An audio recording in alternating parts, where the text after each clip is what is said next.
It's still early. Where to now?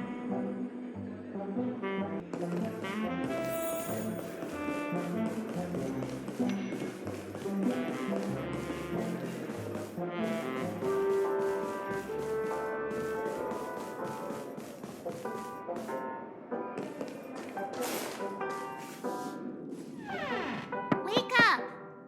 Wake up! Hey, wake up! The sun's frying your butt.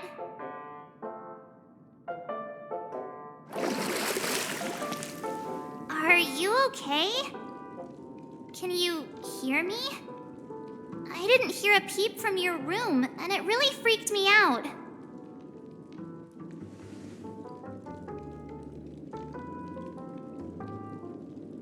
Hey, I was seriously worried when you didn't respond.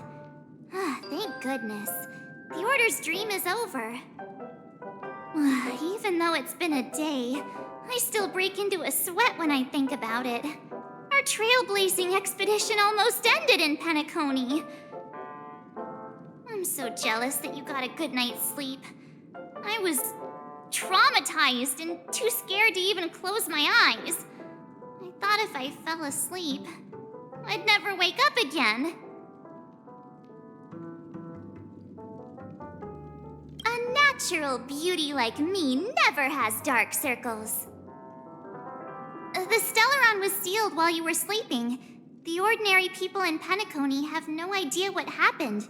They just feel like something's missing from their memories. The family's official statement was like, "The Charmony Festival was attacked by an unidentified Stellaron and came to a halt." After all, they can't just reveal the truth about the Order. Now, all the major lineages, except for the Oak family, are dealing with the aftermath. The family has invited the crew to the Radiant Feldspar as witnesses for an important meeting. Everyone's waiting for you, so hurry up and pack. We're leaving as soon as you're ready.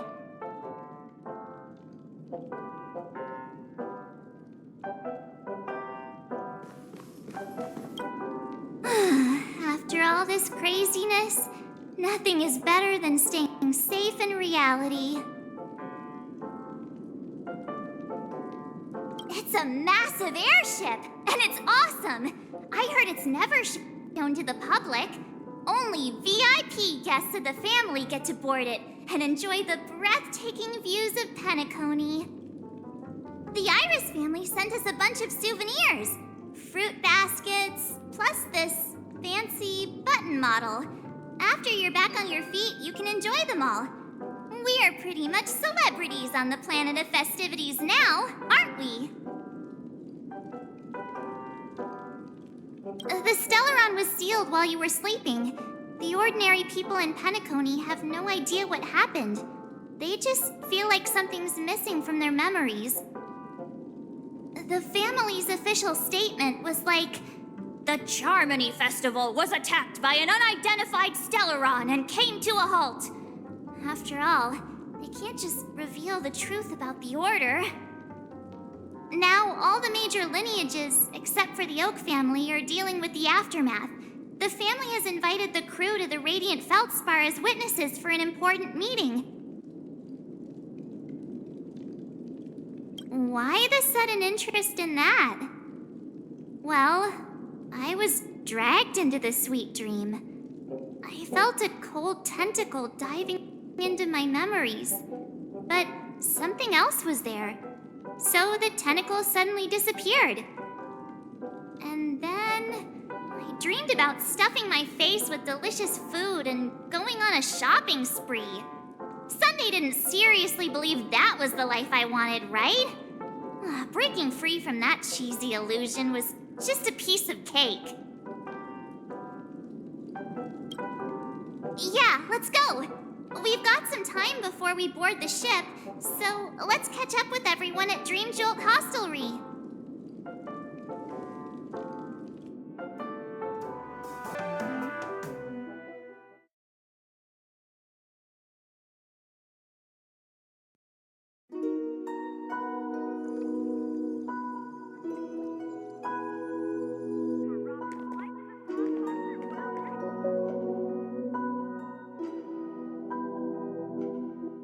How extravagant. Just like Epsilon. How was it? Did it live up to your dreamscape expectations? You already asked that when we first got here. Yeah, and you said no back then. But after all this madness, I'd say you've grown fond of it. Just a heads up, you're still on the Bloodhound family's wanted list, so keep a low profile. And this time, it's Firefly in the picture, not Sam. That's gotta be a whole new experience for you, right? Indeed. In Kafka's words, that's also a missing part of my life. Still, it'd be quite inconvenient if I can't move freely.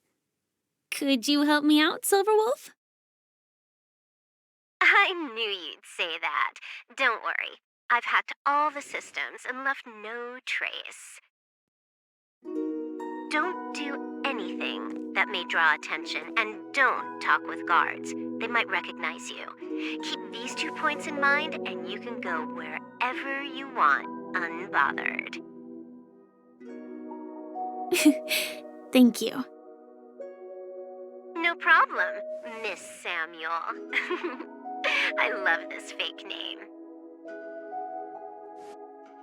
Now that we're done here in Penacony, what will you do in your free time? I hear the Genius Society is here. How about we go stir up some excitement? Well, you know my script isn't over yet. I didn't bring you back to hear an answer like that. Don't worry. The script says that I'll experience 3 deaths, but also receive an unforgettable reward on the planet of festivities. How will I know if I don't try? All possibilities exist until the outcome actually happens, right? You may not realize it, but you have a bad habit. Whenever you seem to be asking a question, you've already made up your mind, and no words will dissuade you. Anyway, Kafka asked me to pass on this message. If you see anything fabulous in Penacony, get one for me too. Just swipe my card, you know the pin. She didn't specify anything, but I guess she means a dress, coat, sunglasses, or something else. You know better about fashion than I do. Sure, I'll keep an eye out. There's tons of options at OT Mall. Do you think she'll like trinkets, like hair accessories or brooches? Those sound more like something for young girls. Maybe you should keep them for yourself. Oh, by the way, Blade didn't explicitly say it, but I think he was trying to say something like, temptation will show up again in Penacony. He's always so subtle with his words. Got it. He was just worried about me. Relax, Silverwolf. You know me. I won't do anything crazy. I just want to wander around and see more of the world for myself. I want to buy some oatcake rolls. I've had a cake roll every day since I arrived in Penacony, from the first day to the last. But today, I'll buy 2 and give you 1. And if you don't like them, I'll enjoy double the pleasure. Or I can bring one to Kafka, as she never refuses. Or maybe I'll give it to Blade. He'll appreciate it. That's not written in the script, right? But as you see, I have added new footnotes to my destiny.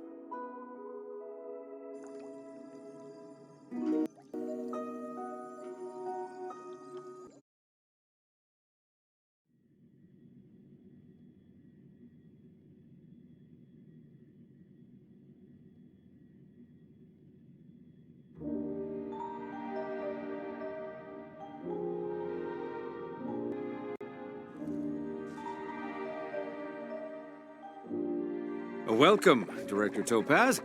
The family ambassadors are still inside making preparations, but the big boss hasn't arrived yet. It'll be a while before the conference starts, I'm afraid. Huh. Quite a spectacle. The family really knows how to make things look impressive. I thought they would choose a more formal and low-key location for the conference. I didn't expect them to go with a luxury airship. About this, Director. I've asked around. This airship, named the Radiant Feldspar, belongs to the Alfalfa family. This conference between the IPC and the family will have a direct impact on Penacony's future. Such an important event should have been held at it. Well, somewhere secretive in the moment of morning dew. The atmosphere here, it doesn't feel serious enough. If I'm right, this conference is probably just a prelude. Whoever organized it wants to assess the IPC stance beforehand. This influential figure either has their own ambitions and wants to reach a preliminary agreement, or they plan to put pressure on us to make us back off.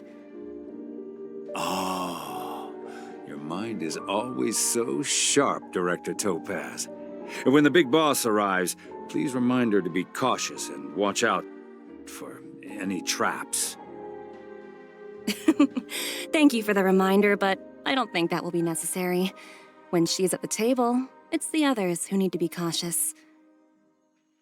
Just tell everyone on our team to stay focused on their tasks and not worry about the negotiations. Oh, got it. I'll do it right away. Oh, and one more thing. Don't call Miss Jade Big Boss in front of her, or there will be serious consequences. I mean, really serious. Got it. Thank you for the reminder, Director.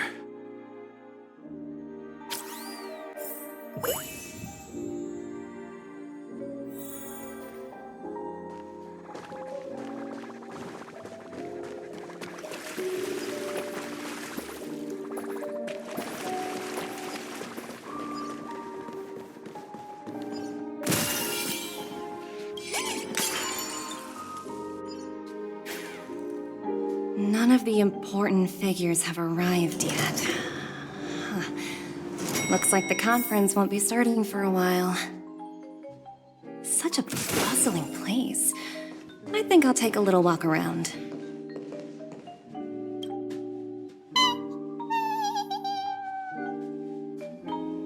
Oh, are you hungry, Numby?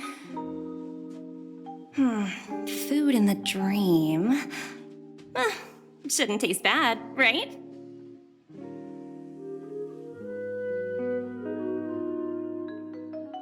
Numby! Catch!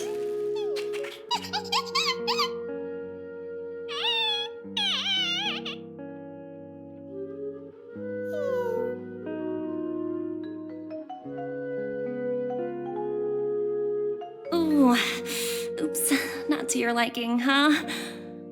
Sorry. I'll treat you to a nice meal once we get back to reality.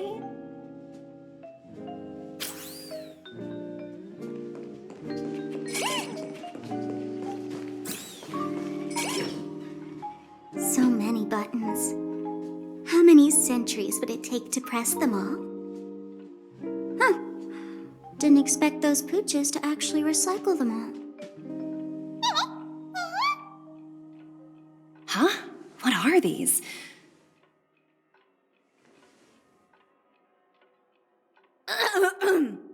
For your safety, please stay away from those objects. For my safety? Are these buttons something dangerous? Not exactly.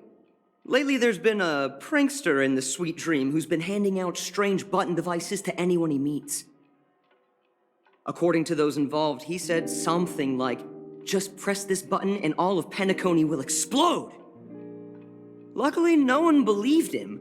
Still, the Bloodhound family collected these buttons just to be on the safe side. Where's that prankster? Haven't the hounds caught him yet?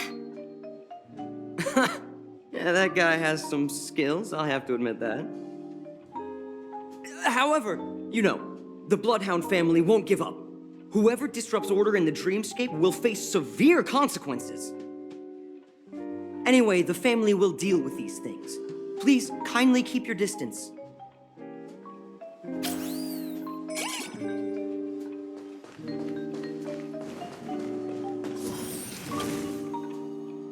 Greetings, madame.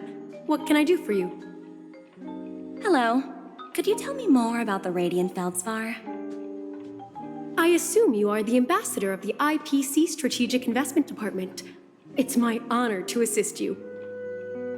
The Radiant Feldspar is owned by Mr. Odie Alfalfa, head of the Alfalfa family. Mr. Alfalfa invested a significant amount in building this luxurious airship an Ember era ago, and it has been sailing across the 12 hours of the dreamscape ever since. Oh, so it's owned by old Odie himself. No wonder the ship is so lavishly decorated. Indeed, Mr. Alfalfa has impeccable taste. Only the most prestigious guests are invited by the Alfalfa family to board this airship. Please allow me to continue my introduction. The Radiant Feldspar had been cruising over the Sea of Dreams in Penacony for an entire Ember era. But its voyage was temporarily halted due to the recent reverberation. Reverberation? Such a formal way of putting it. You're really downplaying the whole thing. I apologize. Please continue. Following the previous reverberation in the Sweet Dream, the Radiant Feldspar had to suspend its voyage temporarily. Thankfully, the factors that disrupted the dreamscape have been resolved. However, due to, well, certain special reasons, the Charmony Festival originally scheduled at the Penacony Grand Theater had to be temporarily postponed.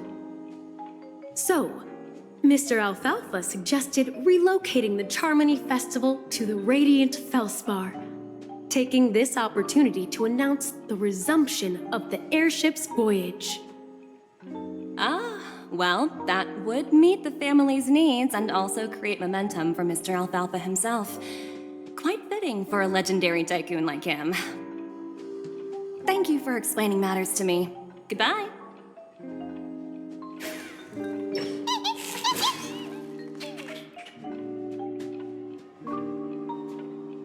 Hello? The Talent Motivation Department? Again? Internal review? Will it ever end? I'm working on a major project. I don't have time to squabble with you guys. The way I handled the Urillo case was approved by senior management, and all of the project logs and calls are complete. Can't you check on them yourselves? I just don't understand. Why are you so fixated on this minor case and constantly escalating it? Seriously, what's your purpose? Sounds exhausting. Why not just hang up? In my opinion, you handled that project quite well. A little ball of ice in exchange for the Astral Express's good favor. That's not a bad deal for the department. It's been a while, little Yelena. I've been looking forward to working with you. Never imagined this day would come so soon. Is there trouble? You can tell me anything. Just like old times. Ah, it's been a while, Madam Jade. I'm honored to have the opportunity to work with you. You're still so formal, aren't you? Forget about the hierarchy and treat me as your equal. No need for unnecessary titles like Madam. I'm sorry, but it might take some time to get used to that. After all, you are a senior. Well, now that we're both members of the 10 Stone Hearts, I need you to be at your best. especially since the upcoming negotiations leave no room for error. As sharp as you are, I'm sure you've figured out the true purpose of this conference, right? I believe old Oti has taken it upon himself to test our limits before the official negotiations between the IPC and Penacony. That's true, and it works in our favor. Do you know why? If we can reach some sort of agreement with old Oti beforehand, and gauge our opponent's boundaries, our future negotiations will go much more smoothly. That's the obvious benefit. Exactly. And the hidden benefit is that as the head of the Alfalfa family, his actions suggest that the 5 lineages might not be as united as the Odes of Harmony would suggest. As long as the influence of Harmony hasn't completely permeated their core, personal desires will always have their way. Thankfully, influential figures in Penacony haven't entirely suppressed their own desires. It's similar to the power struggles within the IPC. The supposed all-for-one philosophy shared by the 5 lineages. It's just a slogan now that the Dream Master has gone. After the downfall of the Oak family, old Oti's faction became the dominant force in Penacony. Even if we consider only the succession order, he's the longest serving and most senior among all the family heads. Yes, that's exactly why we need to handle the conference following an agreed-upon strategy. It's like playing a game of chess, where every move needs to be carefully thought out. Absolutely. The 3 steps of negotiation. Listen, test, and strike. That's what you taught me. Pretty clear. Although, you seem to have changed the order in the Yarilo case. That was based on my personal experience. I apologize for interrupting your conversation, but the family head is ready to meet the ambassadors from the Strategic Investment Department. Time to get to work. Let's prepare ourselves and meet that esteemed supporting actor. Remember, our goal is to create an opportunity for the IPC to enter Penacony. Aventurine has already made a small opening, and you and I, we're going to tear it wide open.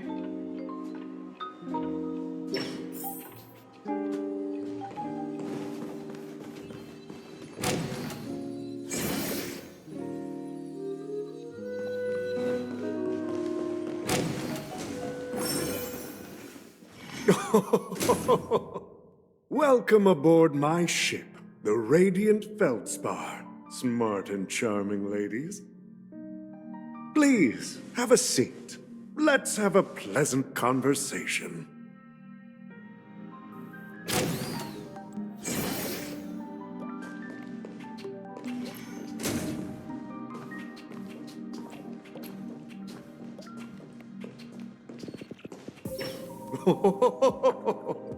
Welcome aboard, my dear ladies. Forgive me for any lack of attentiveness that might have led to a lengthy wait outside. No problem at all, Mr. Alfalfa. It's my honor to meet you in person. You may not be aware, but the book Odi Alfalfa, the biography, is a must-read for all Strategic Investment Department employees. After all, to many, you are the legendary figure who single-handedly built the Penacony economy. I expected no less from the 10 Stonehearts from the Strategic Investment Department. You're definitely skilled in the art of conversation. I always enjoy talking to smart people because we don't have to beat around the bush. We can just get straight to the point instead.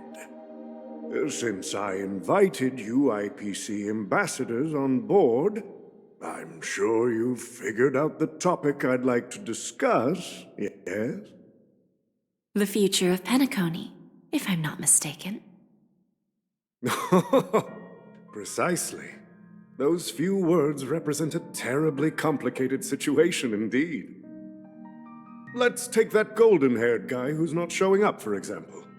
He put in great effort and almost got himself killed. But what was it all for?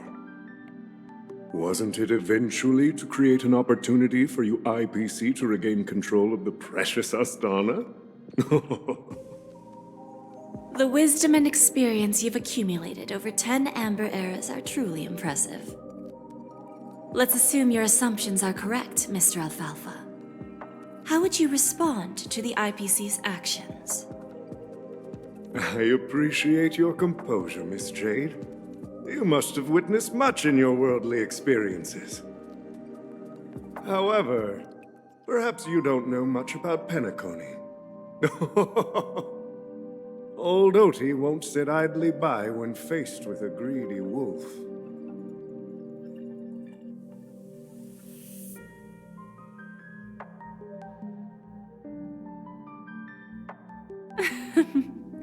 Please, go ahead. I'm all ears. Then I'll be straightforward. I requested this meeting before the official conference to dissuade the Strategic Investment Department from trying to lay a finger on Penacony. If you back off now, you can make a smooth exit and prevent the IPC from losing face during more important negotiations. One of our P-45 executives was attacked and nearly killed in the dreamscape. The IPC can't simply ignore this incident. Moreover, considering the turbulence during the Charmony Festival, Penacony's credibility has taken a hit in the public's eyes. Despite your determined attitude, the issues plaguing Penacony are real, are they not? You used the term real, Miss Topaz, but let's not forget that this is the realm of dreams. If you want to succeed here, you need ambition and unconventional thinking. Curious about how I plan to respond to the IPC? Well, I don't mind sharing. My actions will help Penacony take a significant step forward by self-listing and going public. Going public? If I'm not mistaken, you want to bypass the IPC and go public on a universal scale. Precisely. Instead of watching the IPC gnaw away at Penacony, I'd prefer to open the doors of the sweet dream to the entire universe.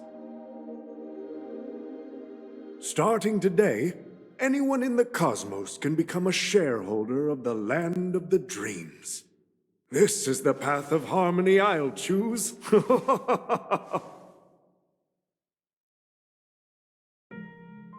This reform should have been implemented earlier, but unfortunately, the Oak family were a bunch of blockheads blinded by order. Their level of intellectual flexibility doesn't even come close to an old fellow like me. Thanks to the little reverberation earlier, the biggest obstacle between me and my reforms has been eliminated.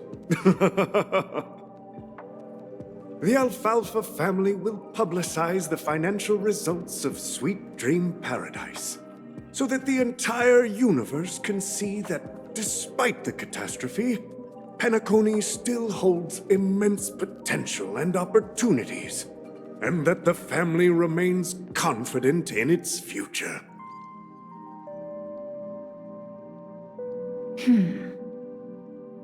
Crisis and opportunity are two sides of the same coin.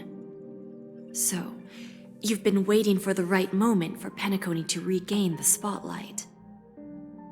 And if Penacony should seize this opportunity to overcome adversity, even if the IPC tries to intervene, every move we make will be scrutinized by trillions of people.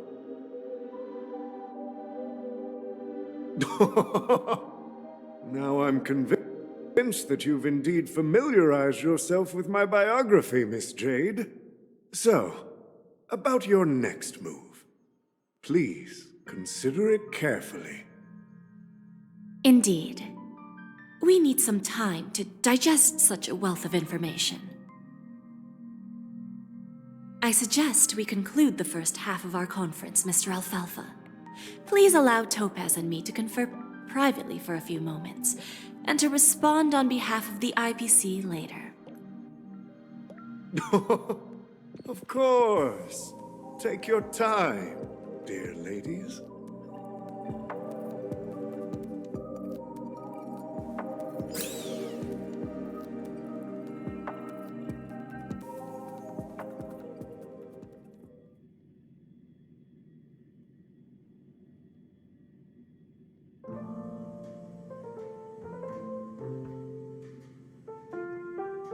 The Alfalfa family had a meeting with the IPC?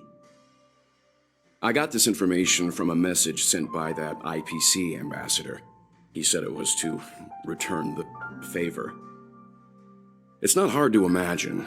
Penacony today is pretty much like the frontier prison it once was, with external forces casting greedy eyes and the undercurrent of order lurking within. Instead of falling into a situation where they are plagued by both external and internal threats, Penacony would rather take a step back and invite the IPC to negotiate at the table, ostensibly to cooperate, but in reality, to secure more opportunities for their own survival. Well, no wonder they sought the mediation from the Astral Express. In your opinion, who should we stand behind?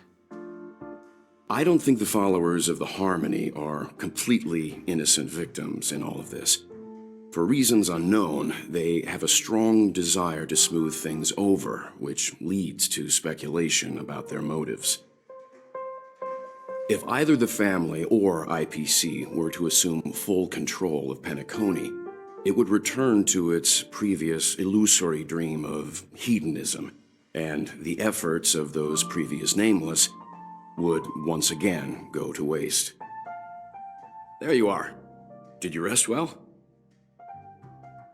I didn't disturb you since you were in a deep sleep.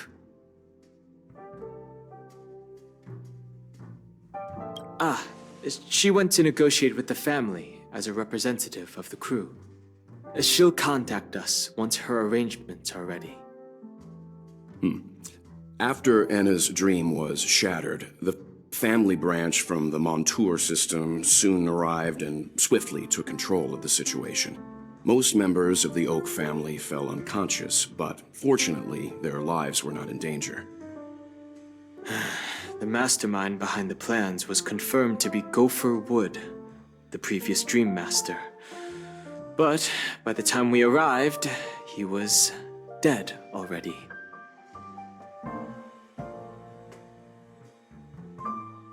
He'll face a trial. As for further details, the family would rather not disclose them. Ultimately, the public perceived the incident as an attack by evil forces targeting the Charmony Festival. They believe the family failed to safeguard the sweet dream, significantly eroding their credibility in the process. While quite different from the truth, this appears to be the outcome with the least impact. After all, you don't know who's awake and who's pretending to be asleep. Well, they'll open their eyes in the face of danger. Once the danger subsides, they'll embrace the sweet dream again. Here's a toast, with 3 glasses of Glory of the Trailblaze to all of you.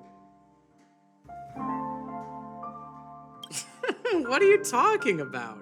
This is my lounge. It's good to see you all again, although we might be saying goodbye again after this reunion.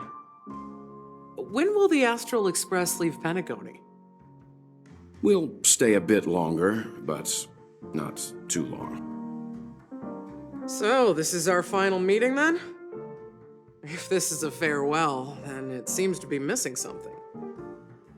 Music? Atmosphere? Maybe a special drink to honor those who are not here. Let's see. The mixed drink should be solemn, dignified, and unique, as we'll use it to pay respect to those fallen heroes. To the nameless, resting in peace, and to Gallagher.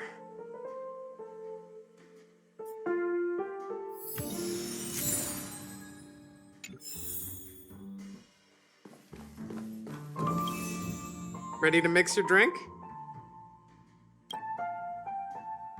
I'm not sure. I haven't seen him since our last meeting at the lounge. Come to think of it, he always did come and go quietly. We used to discuss everything here. But every time he'd leave, I'd realize that I didn't know him at all. Such is the mystery that is Gallagher. I have a hunch. Perhaps he's already fulfilled his wishes and won't be coming back. Before we start, would you like to talk to your friends? We have plenty of time.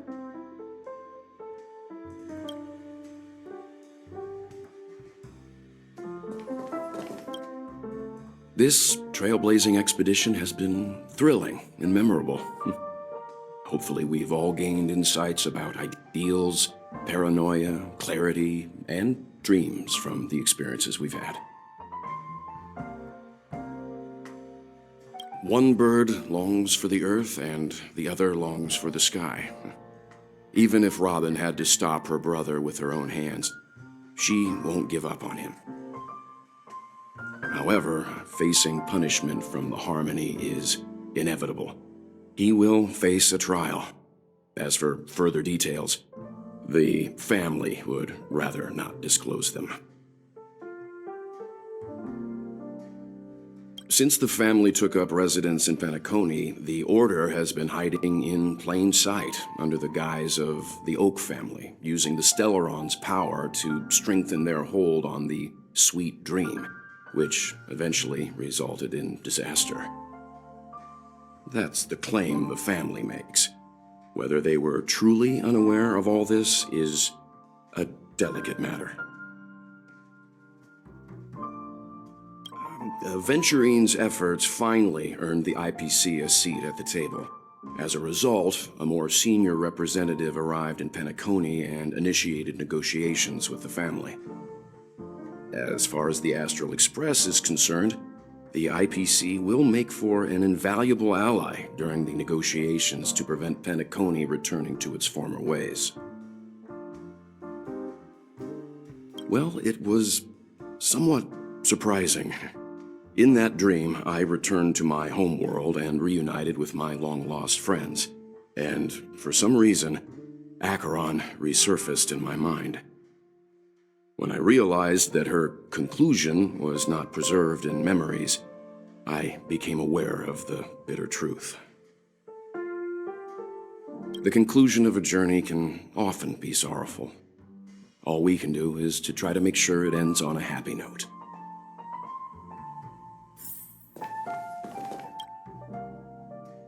It's rare for all passengers to leave the Express together during a trailblazing expedition. But for Penacony, it seems most appropriate. Given the conductor's presence, there's no need to worry about it. However, it's crucial that we soon return to inform Pom Pom about the Nameless. In my dream, the Express stopped at many places, and passengers came and went.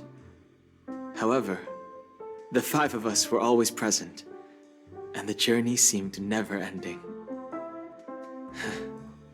Perhaps this could be a deep-seated desire inside me, and upon realizing this, I knew it wasn't real. No related records exist in the databank, but I have a theory. The hidden dangers of the Order have always been within the Harmony, and this issue existed within the family from the very beginning.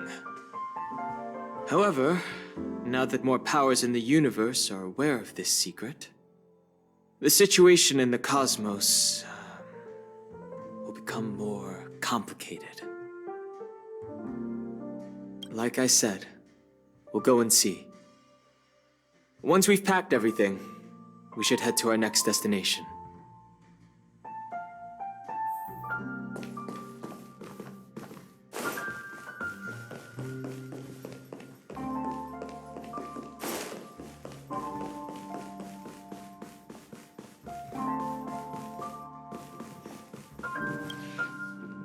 Guess what?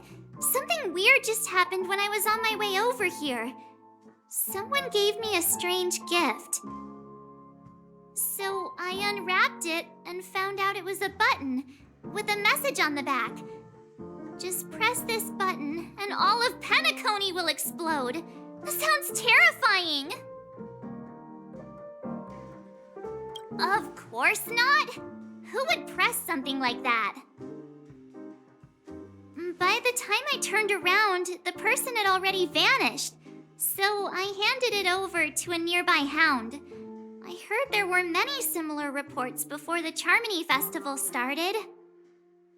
I'm really worried about the future of Penacony.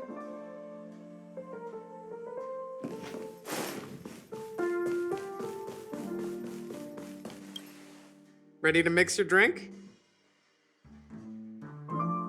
Before we start, would you... All right, as you wish. I think I have an idea about what drink to make. Would you like it bitter or sweet? It's up to you. Choose the flavor that suits you best at this moment. Here's Bitter Dreams, the least popular drink in this bar. It's bitter and sour, just like the harsh realities of life. Not a bad choice. Let's start mixing.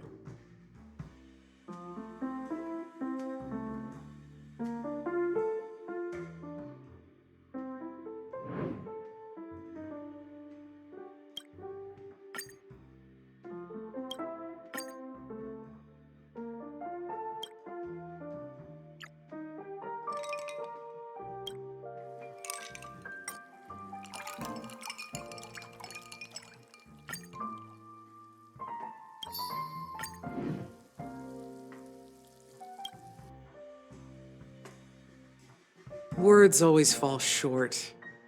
If you want to bring closure to past events at this lounge, there's no better way than mixing a drink.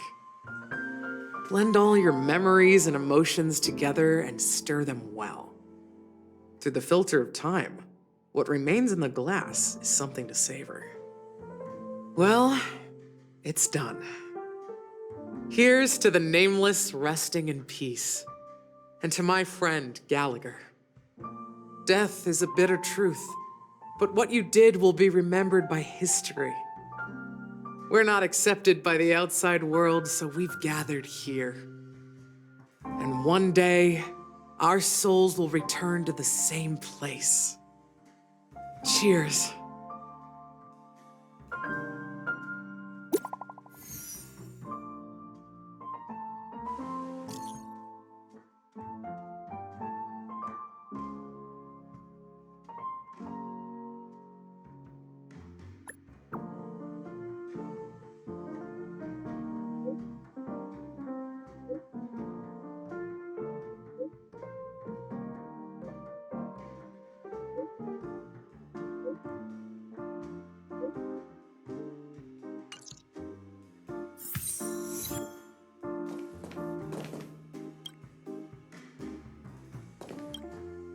Oh, are you leaving? Oh, then take this with you. I've mixed more of this last special drink for you. The past shouldn't be forgotten. So I hope it brings back the flavors of Penacony. Thank you. I'm sure it'll leave a lasting impression. If you happen to run into Gallagher, make sure he has a sip too. I know his tastes, and he'll be thrilled. All right, enough with the heavy stuff. You guys have important things to take care of, so let's not dwell on things. Whether it's the Astral Express or Penacony, there's still a long journey ahead. So let's lift our spirits, guys, and embark towards our tomorrows.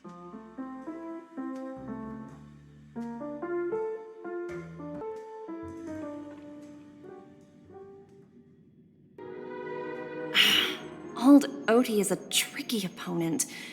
I didn't expect him to take the risky step of going public at such a critical moment for Penacony. Indeed. He's definitely bold. It's that kind of boldness that made him the Odie Alfalfa he is today. Still, the outcome is uncertain. Shouting loud doesn't necessarily carry any weight. What about the phone call I asked you to make, Topaz? Ah, they agreed. But it'll take some time before they arrive. Just as it should be. The sweet dew should be served after the bitter poison. Looks like we'll be skipping the exchanging apples step this time around. Now that we're dealing with a greedy merchant, a simple apple wouldn't make a difference. Well, I guess I included myself in that remark too. Now I'm a bit curious, Topaz. Do you think Penacony is a quality asset? Yes. Despite its recent calamity, Penacony remains a top-quality asset within the cosmos, with good credit, lucrative potential, and promising prospects. Well, that's obvious. But what I truly wanted to know is, this project is obviously too bland for your taste, isn't it? That's true. I wouldn't be here if it weren't for Aventurine. But despite that, you trust him. You even entrusted him with a cornerstone. Something as precious as life itself, to finish this gamble. Are you not in the same boat, Miss Jade?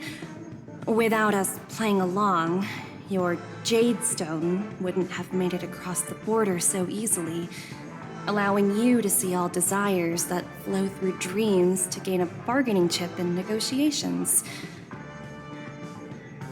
That's why I'm willing to stake my Topaz Stone to cover for you. It's like one big, elaborate game of chess. Once that kid sets his mind to something, nothing can stop him. Not even fate. Well, at least he's still alive. And that's the best outcome. Looks like we've strayed off topic, Miss Jade. Should we discuss our next steps? No need. I'll go it alone. Meanwhile, you can go greet our honored guest and wait for my message. Okay. Is that Robin? Huh. She's also here on the Radiant Feldspar.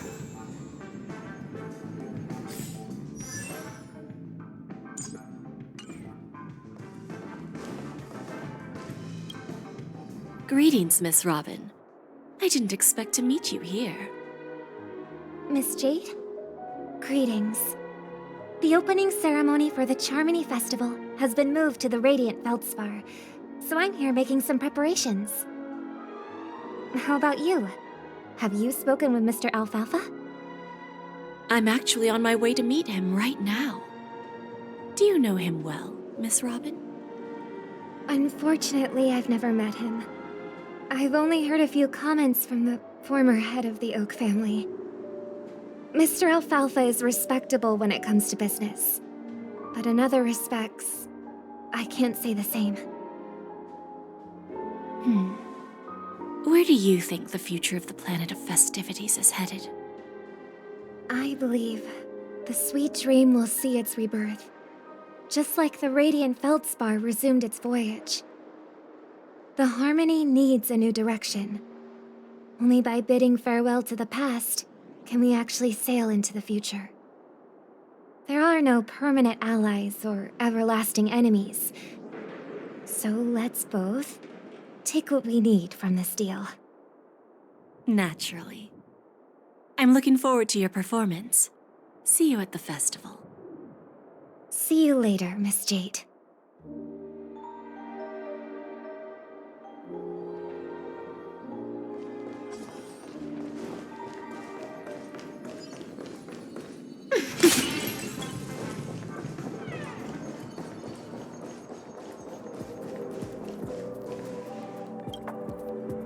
Thank you for your patience, Mr. Alfalfa. Let's continue our discussion. Figured out something already, Miss Jade? But where is Miss Topaz? Topaz has something else to take care of. You'll be seeing her later. Talks can still continue between the two of us. Is it just me, miss? Your tone sounds very different now. I need to set a good example for my junior. It's not a good habit to be too loose-lipped during negotiations, right? Now we can speak frankly and openly. Do you believe what I said, Odie? You're not the only merchant who has seen the changes in the cosmic market over the past 10 Amber Eras. Interesting. Now that's interesting. Good. It's good to be straightforward. Openness and transparency are my things. So, tell me, what's your next move? Unfortunately, I'd like to speak the harsh truth before laying out my plan. Let's cut to the chase. First, your plan won't work. Penacony has no way of sidestepping the IPC and going public. Second, you can't stop the IPC from entering Penacony. We've got all the time and connections in the world to find a way in. We'll keep tearing down and rebuilding this place until the Asdana system gets used to the IPC's ways again. Now, I'm repeating your words exactly. If you don't want to be a laughingstock and have everyone gunning for you at the official conference, you'd better drop your little pie-in-the-sky plan. Oh, interesting. Indeed. You surely have a way with words. Now, I'm curious to know what you have up your sleeve. Mr. Alfalfa, let's not forget that the IPC controls the biggest interstellar publicity platform. More than half the news networks in the universe take their orders from us. The moment news spreads about Penacony going public, trillions of customers will immediately receive a message like this. The family's protection for Penacony has expired. Any mishaps in the dreamscape could result in permanent brain death. Care to guess how many ways we have to turn alfalfa credits into worthless junk within a measly 24 system hours? With the entire cosmos keeping a close eye on Penacony, I assure you, it won't be too hard. You really think you can pull that off? Even from Pier Point, as distant as it may be, I'm more than capable of keeping you on a tight leash. However, if you agree to give up that half-baked plan to go public, the IPC will assure you that will never jeopardize the interests of the family heads under your leadership. After all, we also need allies here in Asdana. The IPC can assist Penacony with financing, starting by acquiring 30% equity shares. With our financial support, stabilizing and rebuilding Penacony will be a piece of cake. 30% equity, you say? Who can guarantee you won't want more in the future? That's the brilliant part of it all. The answer is simple. No one. There are no guarantees. It all hinges on self-awareness and mutual respect. However, the board of directors will consider the interests of the family heads to some extent. You're a smart merchant, old Odie. Isn't the whole purpose of this elaborate game to showcase your business acumen and seek more benefits for the family? It benefits us if we both take a step back. And if that's not enough for you, I'm pretty sure that another goal of making Penacony go public is to expand the influence of the Planet of Festivities and attract more customers. I understand your concern, and I have a solution for that, too. Fine. Now I see your sincerity. As the head of the Alfalfa family, I don't think I have any reason to refuse your offer. However, as their chosen one, I still need one final answer. Go ahead. I'm listening. When I was a child, I heard the adults recite the tale of the ancient Amber Era, about the ascension of Shipe, the Harmony, and the downfall of Enna, the Order. The Order and the Preservation used to be close in ancient times. So, why does the IPC, as a follower of the Amber Lord, seek collaboration with the family instead of aligning with the Order? The answer is simpler than you think. It's all about credits. Everyone's favorite thing and the universally recognized currency among the stars. The IPC has the power to perpetually ensure their value. With each new world integrated into the credit system, the IPC adds another building block to its cause. Eventually, all exchanges, capital, and businesses will operate within a unified monetary system. By then, all planetary developments will be recorded in accounts with well-defined values and the ability for exchange and circulation. And the heart of everything will be Klepoth's credit. And then the IPC will be able to exert influence over everything. Our intention is to establish enduring preservation, so I'm sure you can understand. This universe doesn't need two types of order.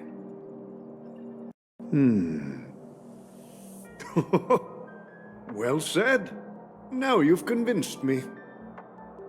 All right. Tell me your solution. Let's see if we're thinking the same thing. Then let's continue our conversation. Please, Topaz, invite Sweet Dew to join us at the table.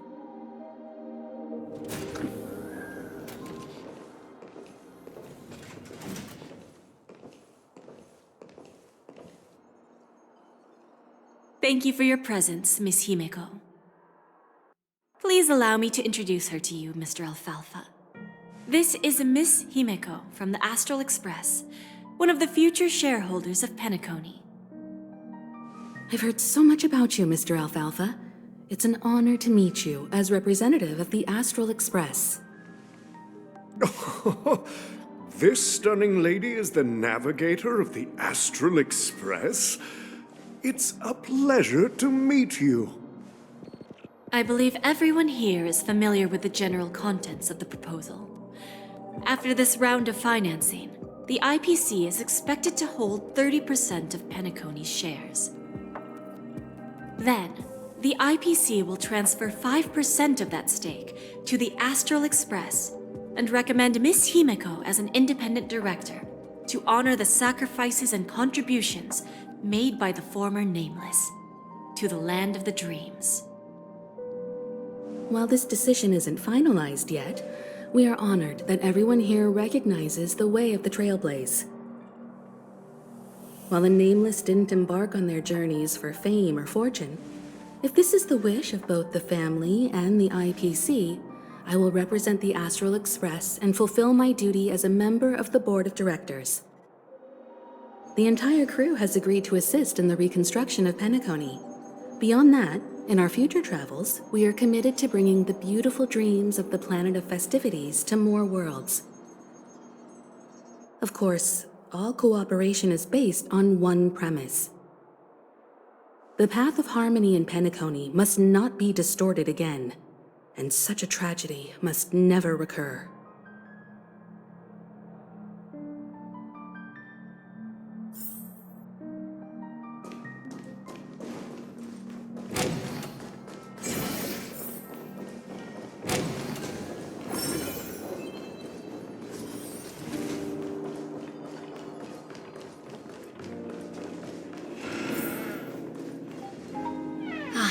Old OT is in agreement, so the issue is settled, I presume. What about the remaining family heads? They will soon realize the situation. When old Odie answered the last question, he represented more than just the Alfalfa family. When should we schedule the formal negotiations? I'll handle the arrangements. It's all up to you. I'll step back and let you handle the negotiations and takeover. I won't be involved. But Miss Jade, this is... Aventurine initiated this case, and you were his project partner. If that kid hadn't overplayed his hand, I wouldn't have been pushed to the forefront. I came here today to help you sort out the toughest issue. I trust you'll be able to wrap things up quite nicely, little Yelena. Of course, there won't be any problems. And please, give Diamond my assurance. Don't worry. Diamond has always trusted us. I'll put in a good word for you, and you'll have your P-45 position back in no time. Radiant Feldspar. What a fantastic ship. Now that my business is done, it's time for me to indulge in my own little hobby. Ah, you want to open a Bon and Jade exchange branch on this ship too? Opportunities like this don't come around often. Just look at the guests on this ship. They're surely holding a wealth of valuable treasures. Well, I'll take my leave. A pawn shop can't run without a boss. See you around, Topaz. I have one more question for you, Miss Jade. Go ahead. That dose of bitter poison. I'm curious as to how you found this information. I didn't find the information. It came to me. It was from a lady concerned with the future of the Harmony. In return, I've agreed to help her with something, but that's for later. We can deal with it after we leave Penacony. You see, that's what investment is all about. The seeds of opportunity are already sown. They only need a little bit of nourishment to take root. And then after, all we need to do is wait patiently. Like right now, for example. It's just about time my final guest boarded the ship.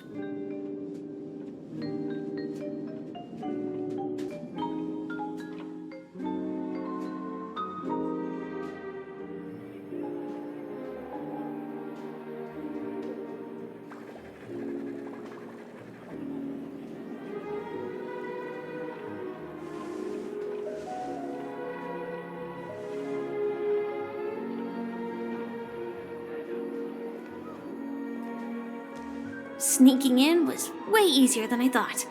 The family's security is as lax as ever. So, this is the Radiant Feldspar. So luxurious. A pawn shop that grants wishes. Is there really a place like that on the ship? I'll find out for myself if the rumors are true or not.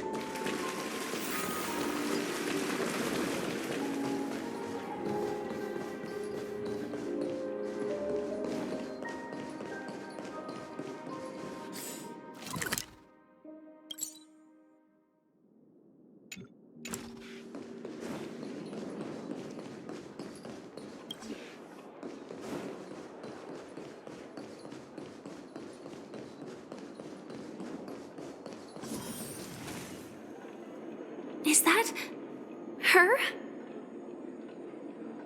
Huh. Vanished in the blink of an eye. So the Astral Express is here too. By the way, there's one more thing.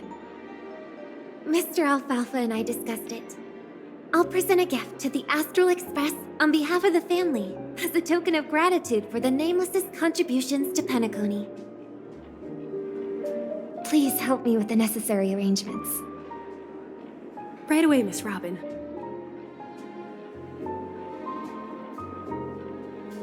Can I ask you something? Oh, greetings, miss. Is there anything I can help you with? Do you know how to get to the pawn shop? Pawn shop? Ah, you must be talking about Lady Bonajade's place, right? I heard she offers, special services there.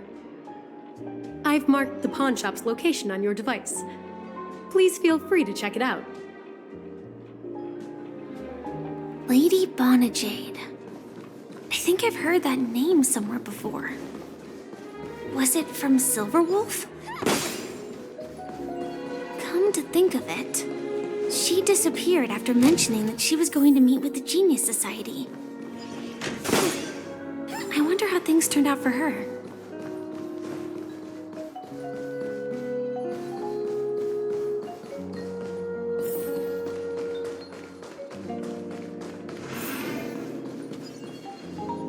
Welcome to Bonajade Exchange, Radiant Feldspar branch. How should I address you, dear lady? Just call me Samuel. Samuel. Nice name. So what do you need, Miss Samuel? And what are you willing to give up in return? I want to keep on living.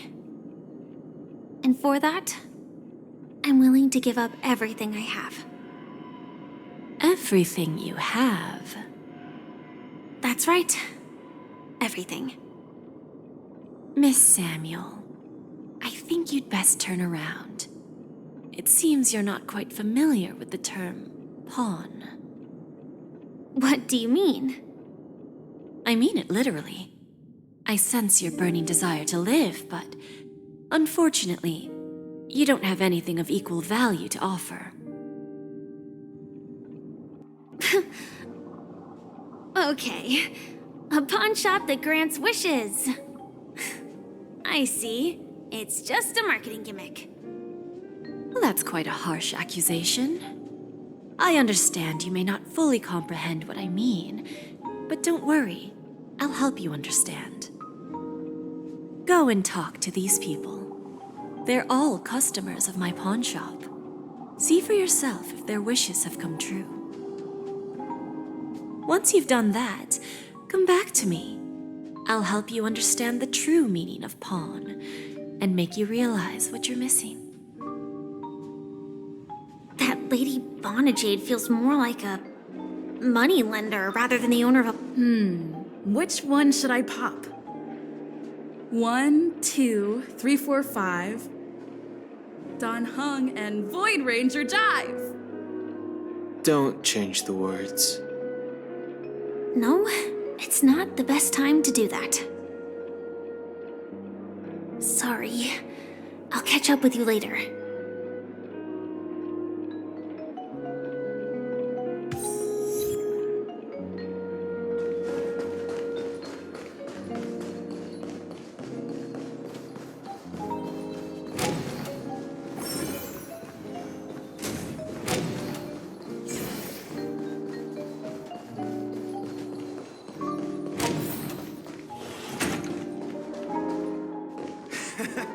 Got it.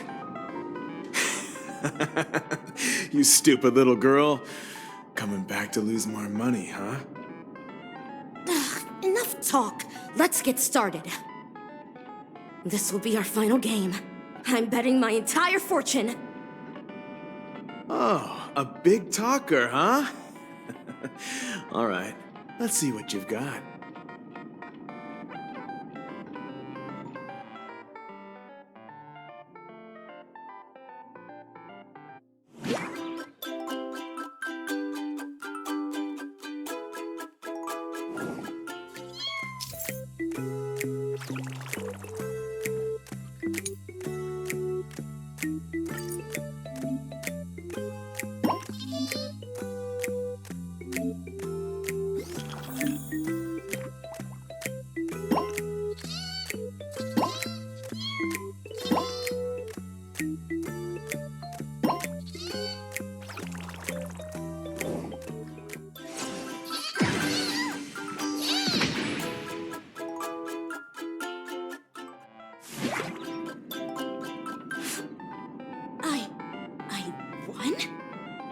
actually won!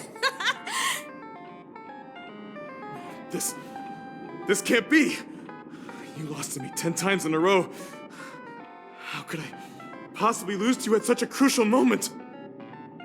It's true! Lady Bonajade has truly blessed me! Finally, my luck has turned for the better. Great new era for Stacy. The Master Gambler has arrived!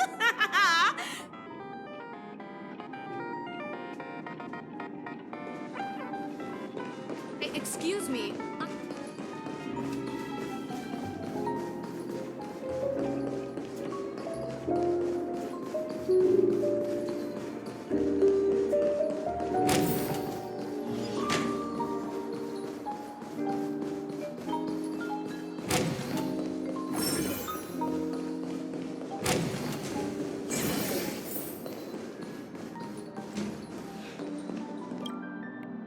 I've prepared a gift for you, Dorothy. Check this out. Whoa! What a beautiful necklace! Is it made of cymophane? It's stunning. How did you know I love jewelry made of cymophane? It has the same purple hue as the necklace my dad gave my mom. I've never told anyone about it. How did you find out, Del?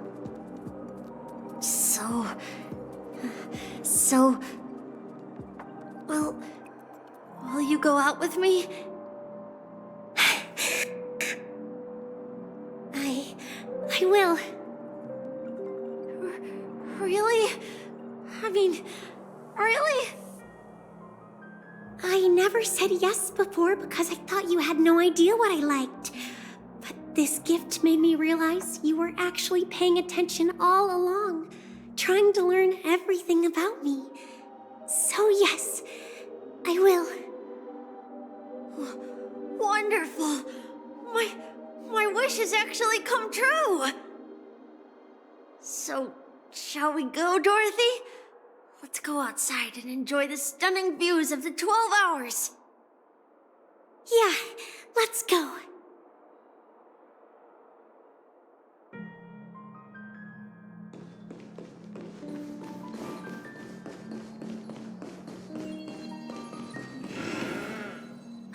Hey, did you see that?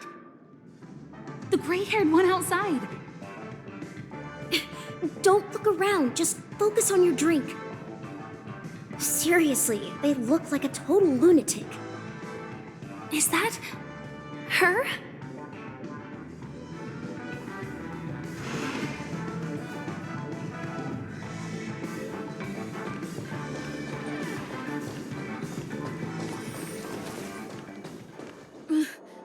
Chirp, chirp. Origami bird. Hey, little birdie. Come on. Oh, calm down already. Everyone's staring at you. No, it's not the best time to do that. Sorry. I'll catch up with you later.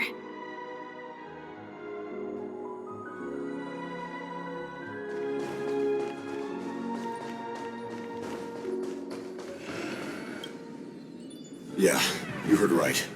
I've got him. He's been hiding at the Moment of Soul in Penacony, using a fake identity. And he even posed as a professor at Paperfold Academy. I've made a deal with the family. I'll leave the extradition-related paperwork to you. How'd I find him? Well, let's just say I had some help from an influential figure. Don't ask for the details. 22 years.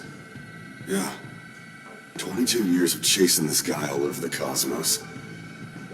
You know, never thought it'd end up like this. Right here. I'm gonna hang up for now, partner. I need to raise a glass to myself.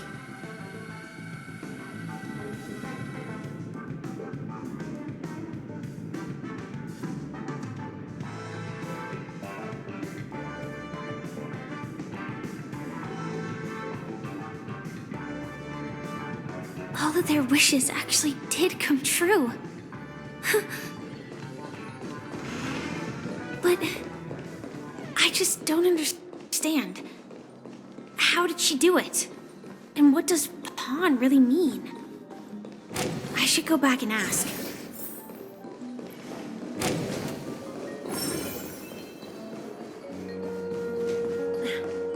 Watch yourself. So you're back, Miss Samuel. Yeah. I found those people. And it seems their wishes did come true after visiting the Bonajade Exchange. But I'm not sure what you want me to see. They all seem to be living fulfilled lives. Not so fast. This step was just to show you that the Bonajade Exchange is genuine. That I had the power to grant their wishes. And now, I'll tell you the price they paid. Dell was from a wealthy family. He was head over heels for Dorothy and wanted to win her heart. So he made a deal with me. He put up his entire fortune in exchange for a gift that would impress Dorothy. It was a piece of cake for me, thanks to my IPC connections. However, Dell will soon find himself evicted from the dreamscape because he can't afford his room. Whether he can bounce back from poverty, well, that depends on him. Let's just hope that necklace will keep their relationship from crumbling. Then there's Stacy, a lady with a gambling addiction. She wanted some serious luck, but she had nothing to offer. So I took something else instead. I took away all her close relationships.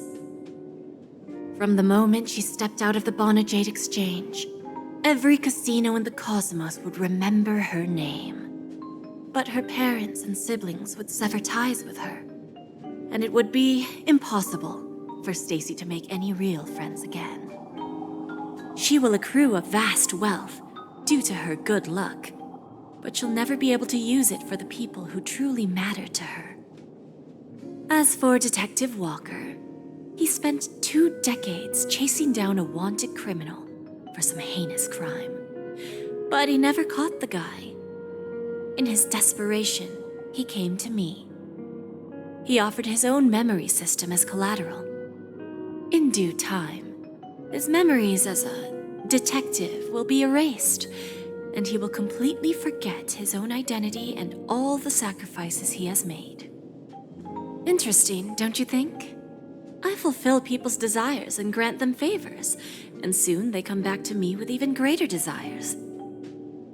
When people see others' desires get fulfilled, they develop their own desires. It seems like an endless cycle, but it does have a goal. In the end, I will get what I desire from this whirlpool. And patience happens to be one of my greatest strengths. So now, do you understand what you must give up, Miss Samuel? Or should I address you as AR-26710, a remnant of Glamoth's Iron Cavalry? I'm not surprised. You are much calmer than I expected. Entropy loss syndrome. Truly an unjust misfortune, isn't it? The higher-ups in Glamoth implemented such a failsafe within the genes of their warriors, just to make sure the Republic's most powerful weapons wouldn't fall into the wrong hands. As for the price, those Iron Cavalries weren't exactly seen as regular, independent humans, so there wasn't really a price to be paid. However, you are different. You're now a Stellaron hunter, a living being named Firefly. Naturally, you want to continue your existence, but with the firmament front gone, the people who know the secret and can cure the disease are nowhere to be found. Are you suggesting that the IPC has a remedy? Well, there might be a silver lining. That's all I can say for now. I see. It's no wonder you said I can't provide anything of equal value. Because nothing I own holds any meaning. So, you're going to ask me to personally restrain my partners to ensure my own survival? Unfortunately, that's not quite the case. Partners. A nice way to put it. Now I'm even more curious about the Stellaron Hunters. Each of you has your own identity and a special bond with each other. It's strong and intimate, and yet it allows for independence. Just as the 10 Stonehearts follow Diamond, you follow your own leader. I wonder what they are like, and if all Stellaron Hunters are like you. Traveling on the path of finality, but struggling against your destiny. Attempting to move in the opposite direction. I really hope that one day, all of you will come and visit my pawn shop. I'll be waiting patiently for that day. Can I see this as an invitation? From Diamond to the Stellaron Hunters while keeping the IPC in the dark? Consider it more of a personal offer from myself. It doesn't represent the IPC or the Strategic Investment Department. The Stellaron Hunters have interacted with the IPC, but not the 10 Stonehearts. Our paths have never crossed. As for your offer, I can pass it along to my partners. But I have a question. You know who I am. And you must know that my partner is keeping an eye on this room. If she wanted to, she could let the entirety of Purepoint know about it within a few mere seconds. What drives you to take such a risk and extend this invitation on behalf of Diamond, even if it could lead to your downfall? Simply put, you and I are the same. However, unlike you Stellaron Hunters or the Astral Express, we band together merely to obtain what we want. Each of us has our own past and destined ends, and on this journey, we have been invited by Diamond to join him. This journey could be either brief or long, as each of us carries a void in our hearts that can only be filled from the outside. So, Diamond made us a promise to divide the power of the Emanator of Preservation into 10 pieces and give each of us a cornerstone to fill that void. Mortal flesh is fragile, yet my heart is unyielding like the monolith. For without this resolve, the way of preservation would fade into oblivion. So, you understand? This pledge goes beyond a mere oath. It's our collateral in exchange for opportunities, wealth, survival, and a future. And whatever we gain from it will fortify the Stonehearts in return, allowing us to achieve the great cause of the preservation when the war among the eons eventually comes.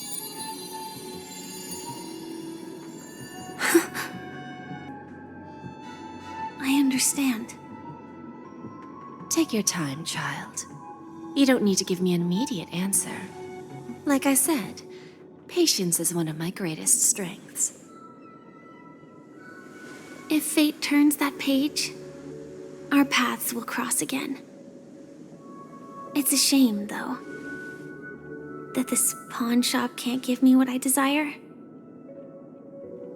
My last attempt in Penacony. Well, it ends with hope.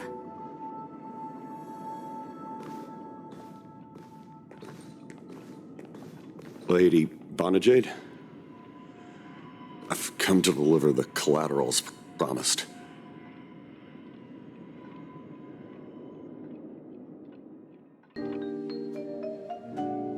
Turns out, the meeting to decide the future of Penacony went much smoother than expected, with little debate. The Charmony Festival's opening ceremony is starting soon. I should head down and take a look. This airship has quite a few treasures, a bountiful harvest.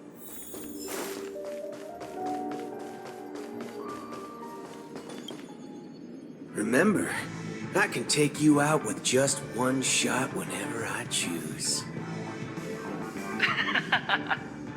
Oh, that'd be my honor. Don't worry, I hate cheating at the table. You better. Ah, look who's here. The great hero of the Astral Express. The most dazzling trailblazer in all of Penacony. Oh, you're here too. Long time no see, friend.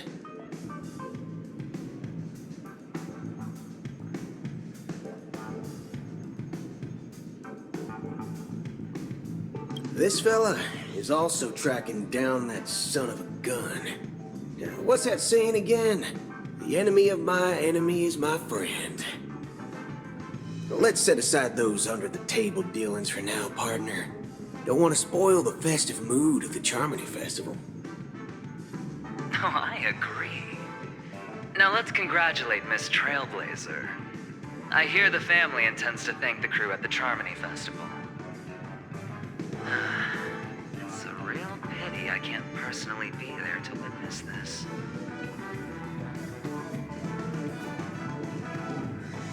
Well, my job was just to give the IPC an opening. Other things aside, I think I did a pretty good job at achieving this.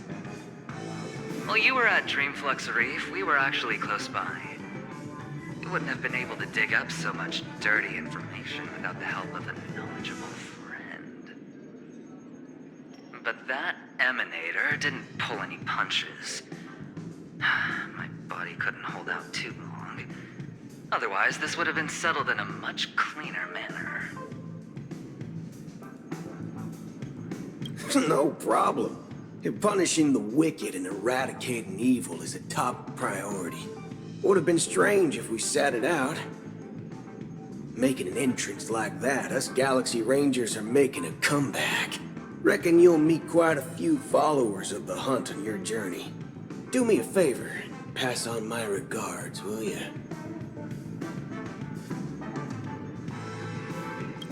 Forget it. I'm not one to beat around the bush. I've got a score to settle with a high-ranking executive fella named Oswaldo Schneider. And this flamboyant fella here can help me find him. The feud between the Marketing Development Department and the Strategic Investment Department is well known across the cosmos. But what I didn't expect was the involvement of the Galaxy Rangers in this feud. Looks like things are about to get spicy.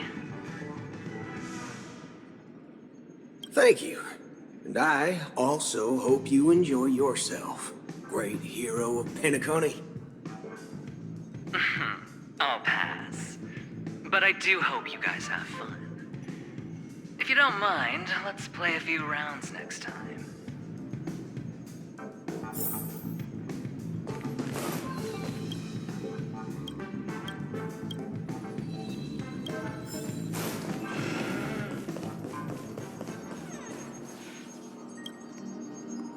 Ah, yes. I remember you. Your performance at Herta's space station was adequate, I suppose. No wonder that gambler likes you so much.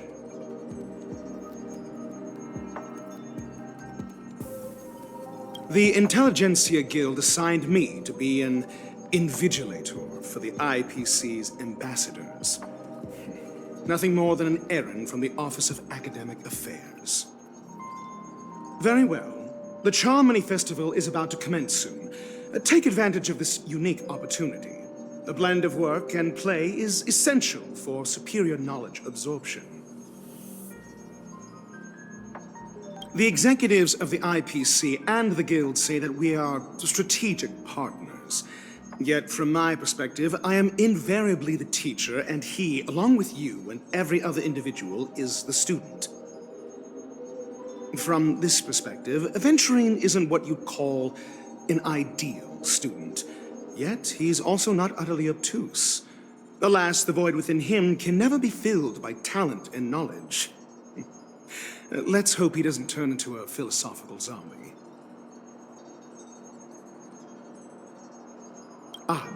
Saying such a thing merely indicates that you have not truly grasped the essence of learning.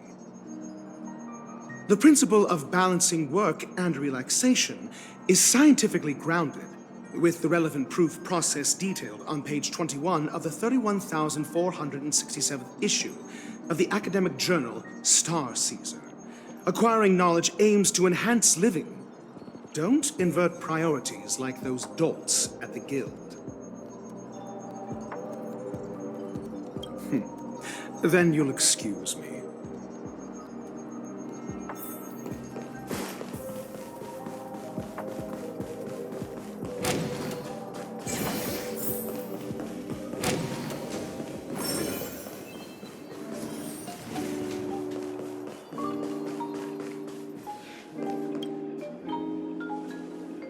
Well, if it isn't my old friend.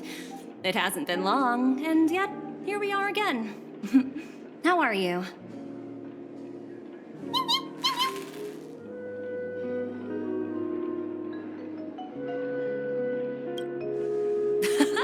That's what I thought. I heard you guys pulled off a big stunt, cutting down the Oak family in one fell swoop. Such a pity I couldn't be there, or else I would have lent a helping hand.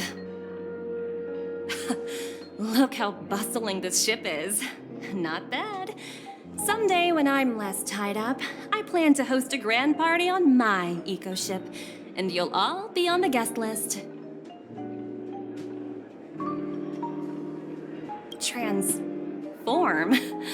What are you saying? Oh, I understand now. You're referring to Aventurine's cornerstone, right? Sorry. Compared to him, my ability is not as visual. Guess there is no harm telling you. The abilities of the 10 Stonehearts' cornerstones are all different. Some can even read your thoughts, grasp your desires. So, be careful. Now that I think about it, it was good that Branya got there when she did in Bellabog. If she came any later, we probably wouldn't have ended up as friends.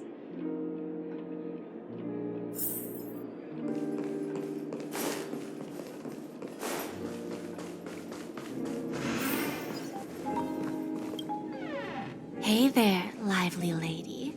Welcome to the Bonajade Exchange. What should I call you? What a unique name. So, miss, what do you wish for?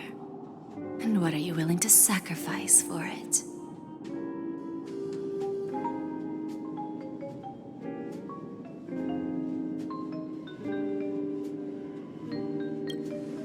Oh, this is your wish.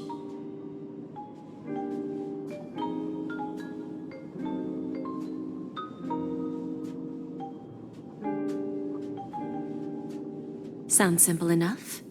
Very pragmatic. Then, let's discuss the cost. To fulfill this wish, the thing I need is simple. The tail of an animal. Well, it's a two-legged animal with black fur, a round head, and long ears. It's omnivorous and is prone to mood swings. Most importantly, it has mastered the human language and can communicate. Bring its tail to me as collateral, and your dreams will come true.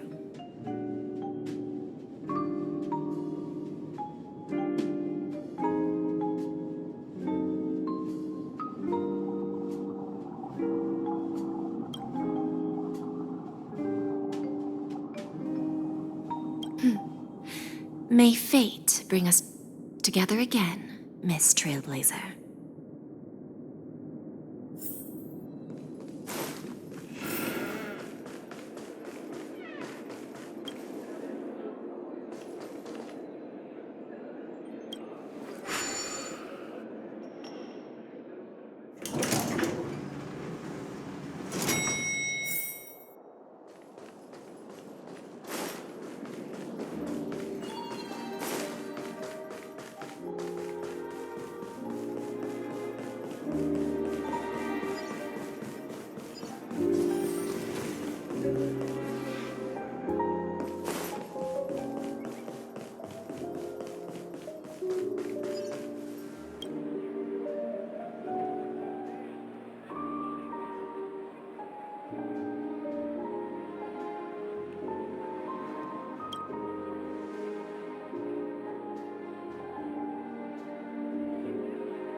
The festival hasn't started. Let's take a quick break. Hi, we meet again. Who's that? It's really you! I knew I didn't get the wrong person. It was you. I saw you opening treasure chests, hitting balloons, and playing dreamy slots. I don't think I'm mistaken, right? There's still some time before the Charmony Festival starts. Do you want to chat?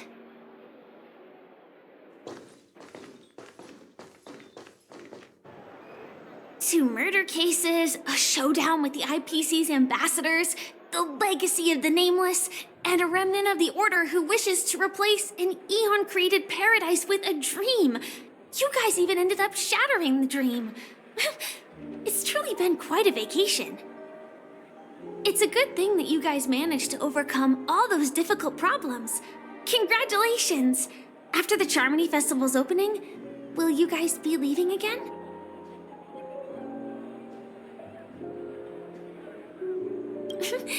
There will always be somewhere. After all, you guys are on the path of the Trailblaze. Before joining the Stellaron Hunters, Elio told me that this journey will tell me how to live on. That's all he said. As for the rest, it's up to me to find out. So, I'll pay extra attention to any leads that will let me live on. This trip to Penacony is no different.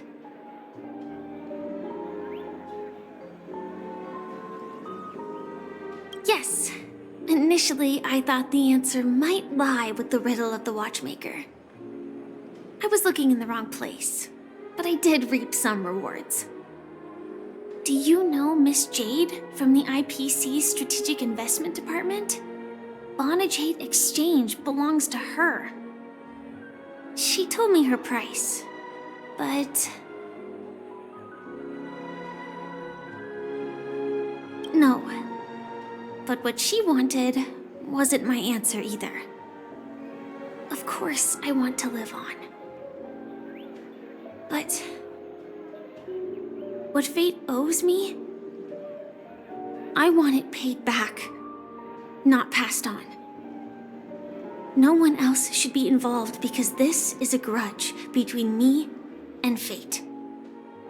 Speaking of which, actually, I feel that I still owe you a formal apology for that matter with the performer of the Iris family.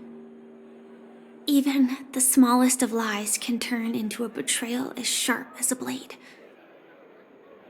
I'm sorry.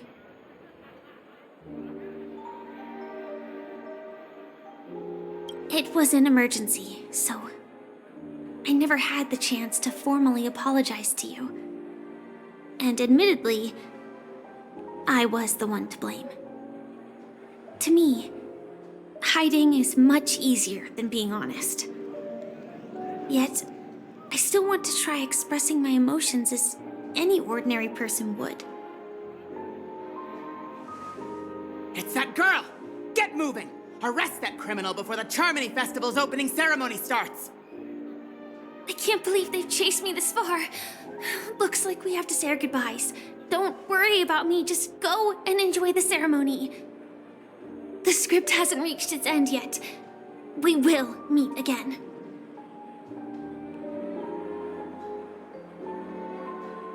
I hope she's okay.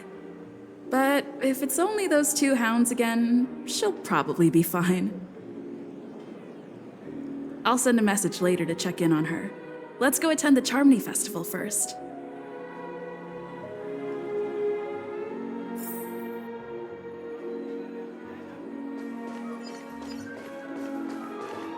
Let's take a seat here. Everything is settled. But there's still some time left. Maybe I should take a walk. Forget it. I've done enough walking around already. Let's take a seat and rest for a while.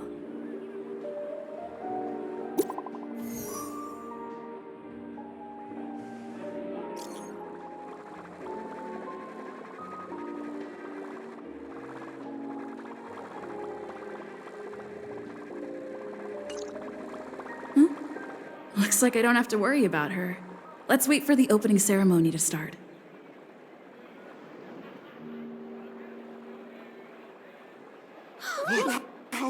It's Miss Robin! Hey, Miss Robin! Hey, Miss Robin! Over here, Miss Robin! Miss Robin! Miss Robin! Miss Robin! Glory to the family! Miss Robin! Glory to the family! Glory to the family! I'm your biggest fan, Miss Robin!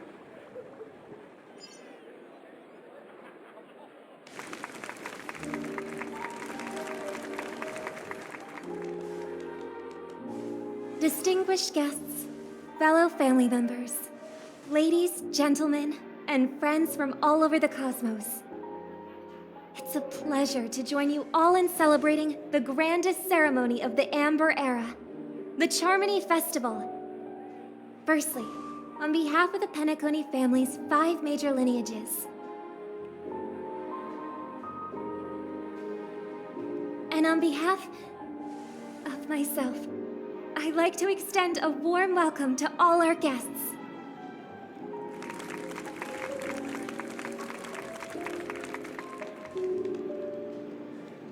As you all may have noticed, this year's Charmony Festival is far from regular. Thanks to the efforts of everyone, this celebration is unprecedented in scale, with factions from across the cosmos in attendance. Not only that, the customary opening ceremony held at the Penacony Grand Theater has now moved to the Radiant Feldspar, the very airship you all stand upon. We invite you to express your warmest applause and deepest appreciation for OT Alfalfa, head of the Alfalfa family, for his selfless devotion to the Harmony's cause.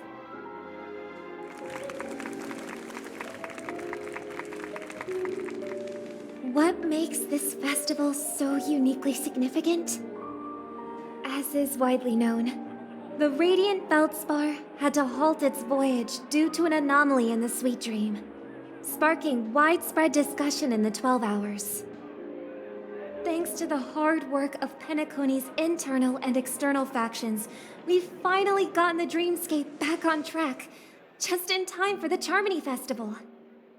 And as they say, good things come in pairs. The Charmony Festival not only celebrates this achievement, but also marks the relaunch of the Radiant Feldspar. And finally, the last reason. Does everyone remember the Watchmaker?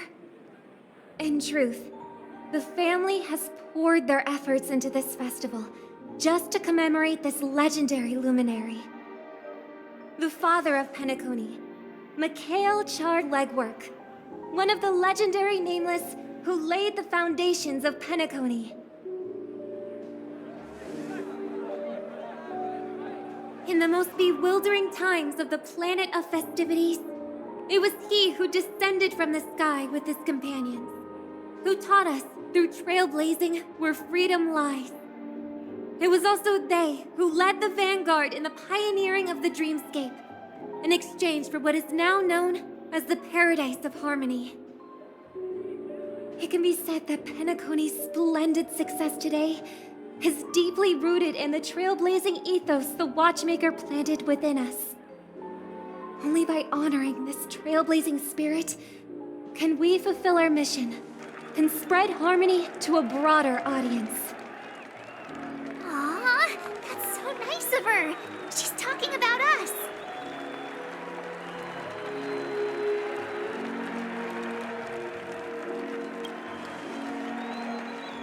Oh, come on. It doesn't matter if she's talking about the old or new generation. We're all still part of the Astral Express family.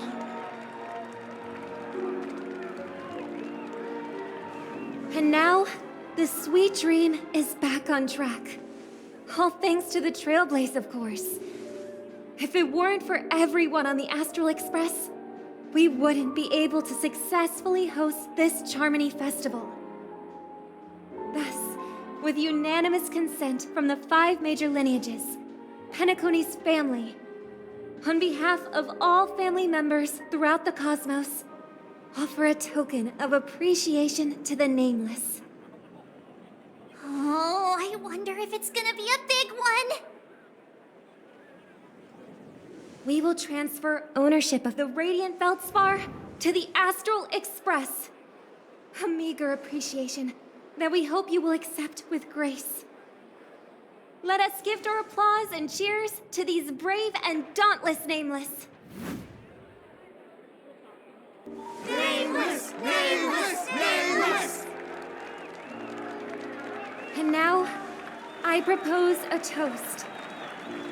To harmony, to the Trailblaze, to the future of Penacony and the universe, and to the generous Alfalfa family head, Mr. O.T. Alfalfa.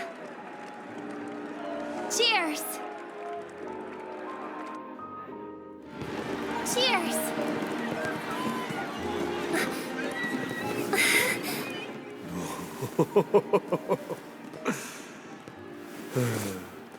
To make a decision like that. This little bird is no less capable than her brother. All's well that ends well. Right. But have you forgotten someone, my gray-haired friend? I put a bomb on this ship. You have 10 minutes to find it. Better hurry. When did this get shoved into my hands? There's still so many bombs. Now's not the time for plot twists. I can't handle this alone. Time to create a group and inform everyone.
All set.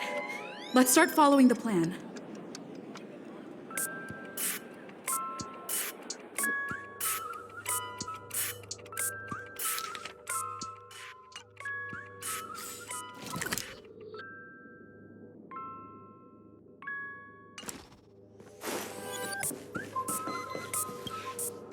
You've finally arrived, oh great gray-haired little one. I'm the constable around these parts, and right now, I'm posing as a bomb.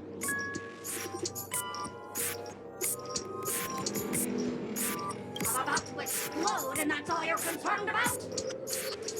All right, now that you've found me, it's my turn to complete my mission.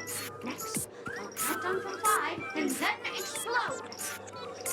5, 4, 1! Is it really that important? I'm not even a real bomb. Was it surprising, shocking, horrifying? No? Really? Fine. That's too bad then. You really ought to learn how to minute roll over.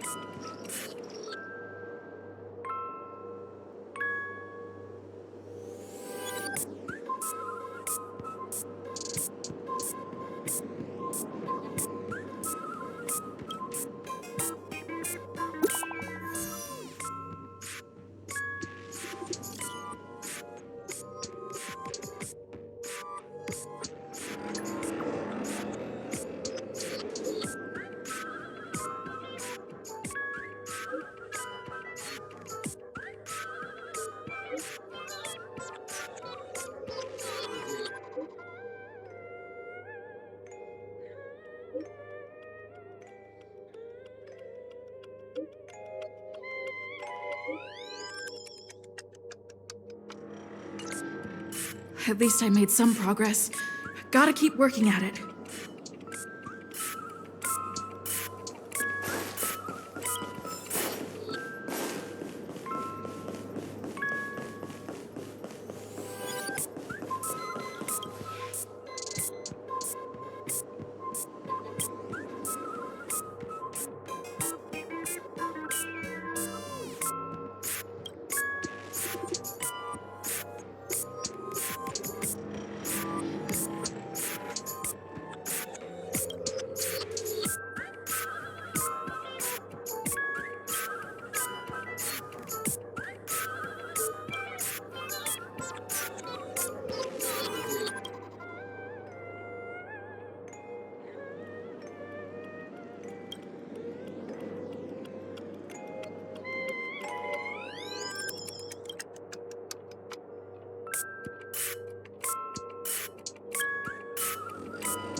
We meet again.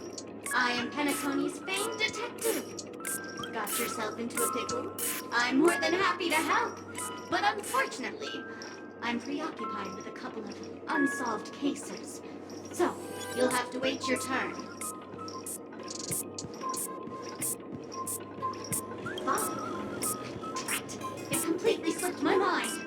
Dr. Boom specializes in explosives. I need your help, miss. You've had quite a few run-ins with Dr. Boom. And with the recent bomb situation, you're bound to find evidence that proves Dr. Boom is the killer. The first case is the Soul Glad factory arson case. We found a hammer, a doll, and half a liter of unidentified fluid at the scene of the crime. Our forensics results show it's a red herring. The second case is the Blue Hour auction robbery. A gang of masked thugs broke in, stole a fragment of the Astral Express, and left behind a large hammer, a doll, and a half-dead red herring at the scene. Those are all the details. The way I see it, there must be a link between these two cases that will be the key to exposing Dr. Boom. I trust in your deduction. Which piece of evidence do you think is the deciding one?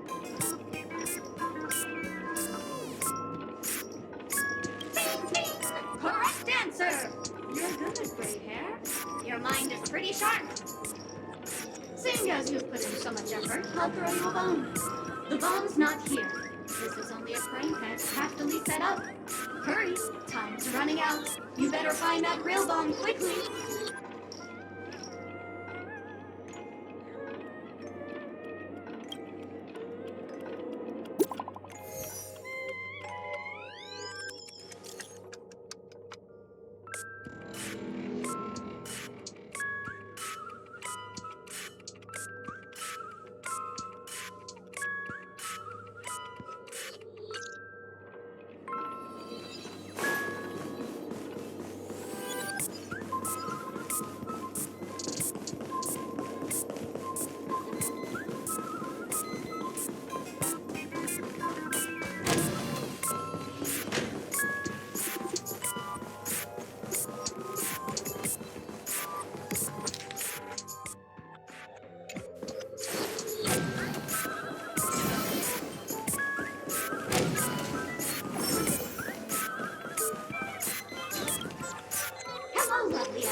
You can call me the Director Doll. I often use this name in film credits. If you didn't know, I'm the one who directed the entire farce in Penacony. As the leading lady of the show, what did you think? Feel free to share your thoughts. Well, actually, due to the current plot requirements, you're only allowed to say one line. So please try and resist the urge to share your thoughts.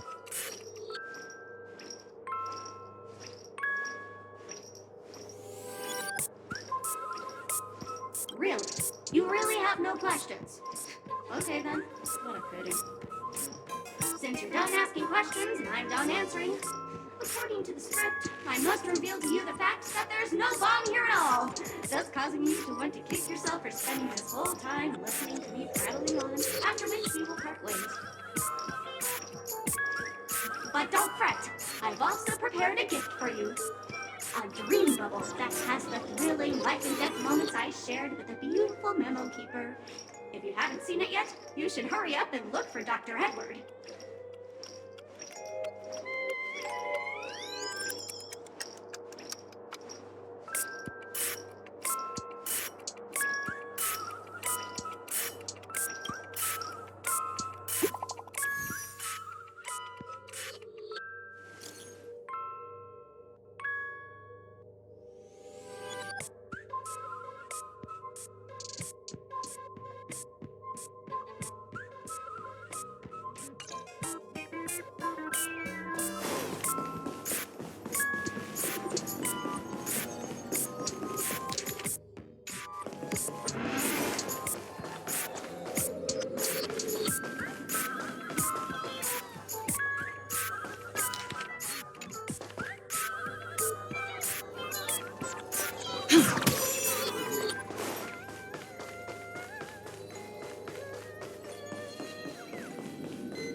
Hello, I'm a bomb.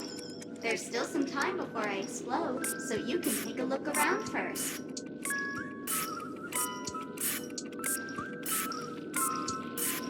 Diffuse? No problem. Executing self-diffusing program. This won't take long. Now playing Never Give Up, Never Surrender by the trending superstar Ask Ripley from the Epsilon 12 system. Oh, hang on. Penacony's family have not purchased the rights to this song. We can't play it here. How about this? I'll recite it for you. Next up, please enjoy a recital of Never Give Up, Never Surrender. Oh, aha! If you ask me how I feel about you, don't tell me that you pretend not to see. They will never give you up, never make you sad. They will never give you up, never make you cry. They will never say goodbye to you, never tell lies to hurt you. Praise, aha!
Not much time left. I hope I make it.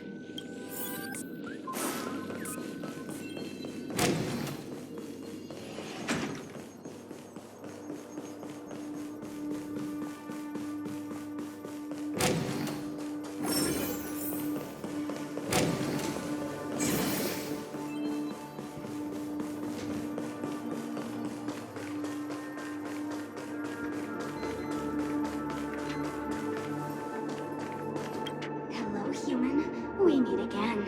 I never thought I'd see you here. I'm currently on this luxury cruise ship enjoying Penacony's consumer-friendly sugar-coated cannonballs. What about you? Are you just seeing the sights? you've been to the Xianzhou Lafu, it's likely we've met. I'm a heliobus, originally from the Lafu's Fixtural Garden. I'm passionate about researching Xianzhou subcultures, but I've slowly come to realize that Xianzhou subcultures also have their limits. I forgot what happened. But anyway, I ended up in Penacony. I wanted to study a subculture that is completely different from the Xianzhou's. And boy, it's really been an eye-opening experience. That is, if I had eyes. I've come to realize the people here don't treat subcultures as actual culture. They call them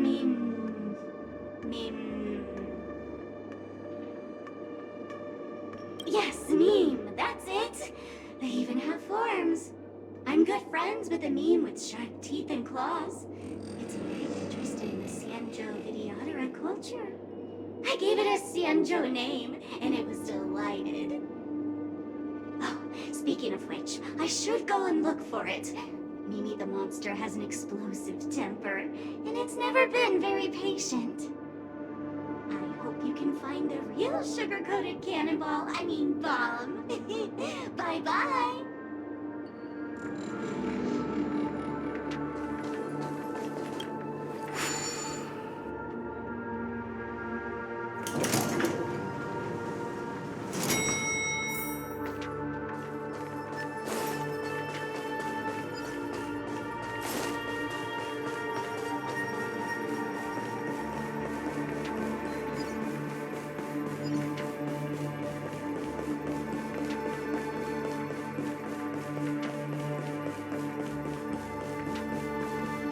Is that a firefly?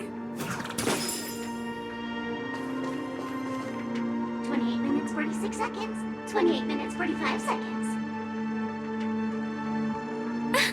You're here!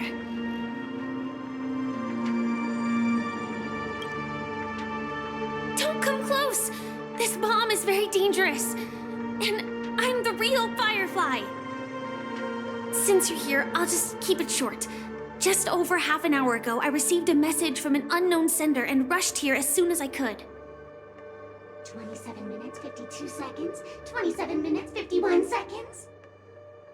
The Sweet Dream has lost the protection of the Order. If it were to blow up here, the consequences would be unfathomable.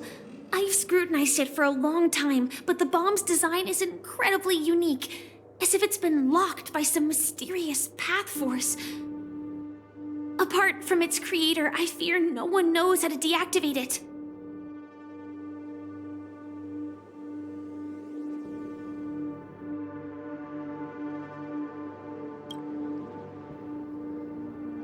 You mean the Watchmaker's guests? That's a pity. Based on my experience, I don't think any of them can turn the tide on this situation. The Memo Keeper may be able to teleport the bomb to a deserted location, but I have found a note inside the doll.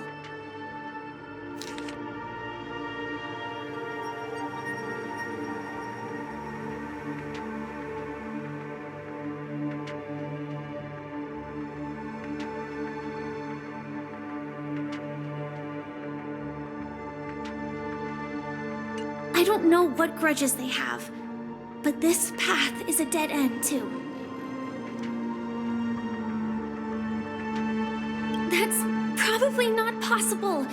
Time is running out and she is a master of disguise. And even if we catch her, she won't come quietly.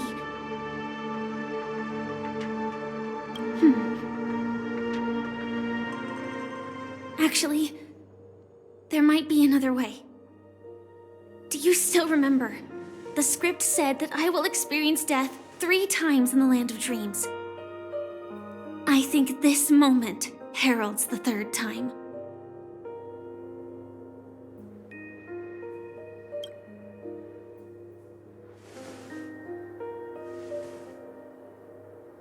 You may already know that I have no way of evoking dreams.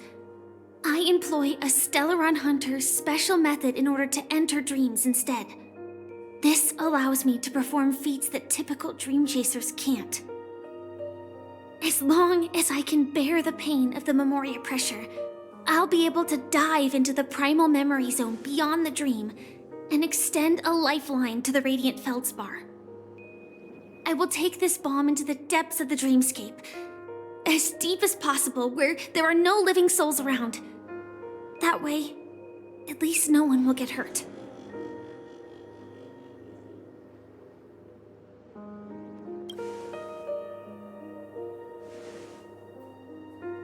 Don't worry. I believe that this Firefly armor will be enough to take me to where I need to go before the countdown ends. And maybe even make it back safely. At present, this is our best and most logical course of action. After all, a long story deserves a happy ending. I have some words to share with you, though they were spoken to me by Miss Acheron. She said that the so-called impossible is merely something that is yet to happen. At the moment, there are so many things that seem impossible, but are they really never going to happen? Maybe it's just that the moment to disprove these impossibilities hasn't arrived yet.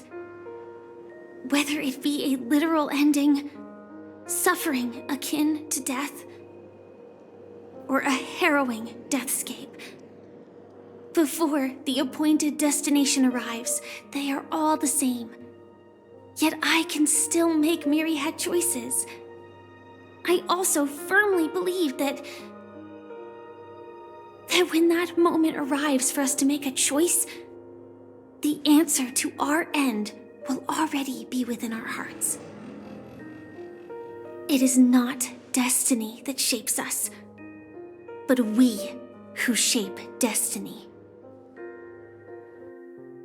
The Astral Express and the Stellaron Hunters are like light and shadow. We walk on different paths, intertwined, moving forward and growing together. Maybe the end is predestined, but it is not today. Since things are going too well, let's speed up the countdown. Human life is short, just like fireflies to a flame. So if you have an answer in your heart, always remember, don't leave with any regrets. We have this right, don't we?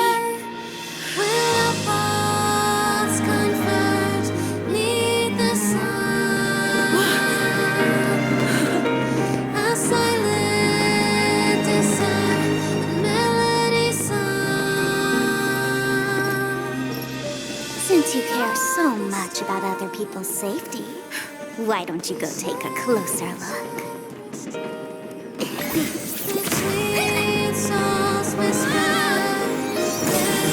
You see, everything is possible in this land of dreams.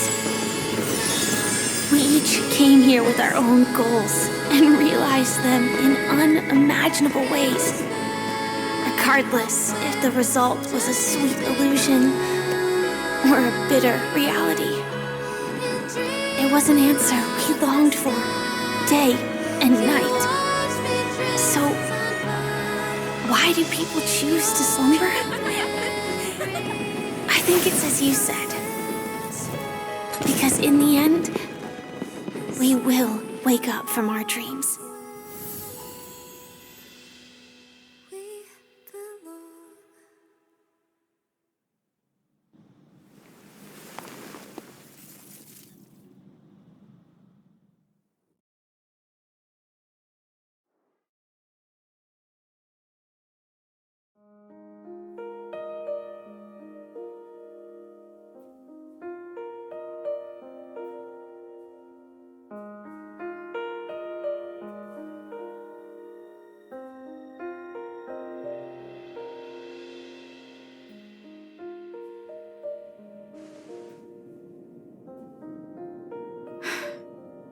When I arrived, I happened to see a child holding it. He said the flowers were prepared by Aunt Jessie for the watchmaker and the war comrade he'd missed his whole life. Mikhail would place 2 bunches of flowers here year after year. And after he left, it became 3. Your wishes will always be remembered by someone. Now, Penacony, as you hoped, has welcomed the dawn after a long, dark night. The path forward may not be a bed of roses, but at least people are prepared to step forth towards freedom. Tiernan, you can go home now. While the Nameless are also preparing for the next stop of their voyage.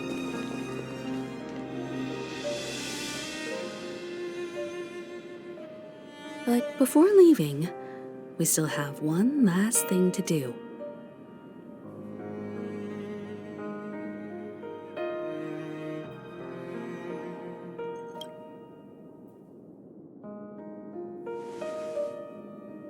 A fitting end to the tale of the departed.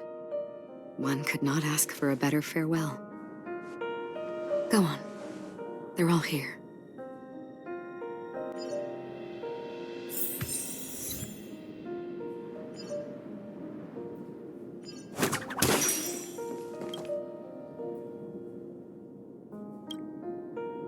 Honestly, when I heard the conductor's request, I was pretty surprised. The Nameless. Those who trailblaze, doing good deeds but never seeking recognition. After all this time, how would we even find those 3 people in such a vast place like Penacony? But it seems, in the land of the dreams, anything is indeed possible. History may not remember the names of the dead, but the stars will attest to their journeys.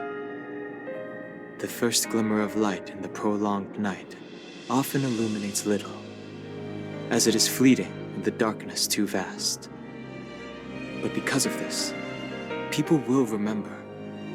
As long as something shines in the night sky, then when the first star falls, countless more will follow, streaking across the horizon.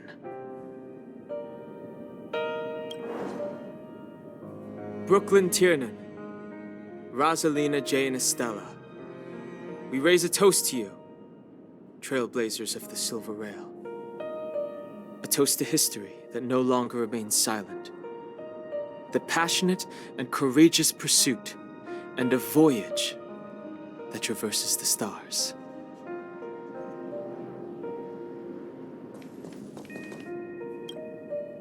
That statue. It wasn't here last time. Looks like this is the last riddle that Mr. Gallagher left for us. In the end, we still failed to figure out his true identity, or if he was even a living person. What should I say? I mean, this guy is definitely a history fictionologist, all right. I'm suddenly reminded of the time at the theme park when he said he was only 13 years old. Could that have meant something too? Either way, he's an enigmatic character for sure. At least our journey together in Penacony was real enough. And his loyalty and love for this land must have been real too, right? Gallagher, we raise a toast to you, the slumbering hound. To the festival's invitation, to all lies and the singular truth. If we ever meet again, please don't talk in riddles.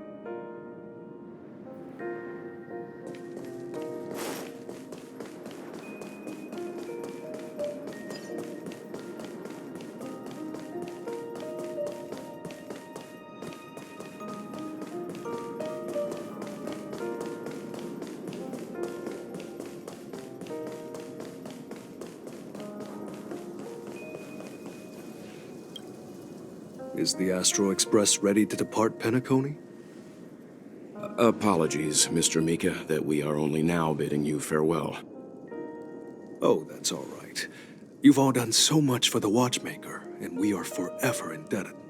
Allow me, as the representative of Dreamflux Reef, to make another toast to all the Nameless. What will the people of Dreamflux Reef do now? Many will continue to live here. Those accustomed to being awake will mostly have a hard time getting used to a life of darkness with their eyes closed. Though the order has faded, there must be someone to watch over this primal memory zone. Penacony's nights are long, and there are many who are still far from a good night's sleep. As for the sweet dream over there, we're still managing without it, aren't we? Mika and residents of Dreamflux Reef, we raise a toast to you, watchers of the long dream. To your tenacity throughout time, to each sorrowful night, and to the dawn that is finally upon us.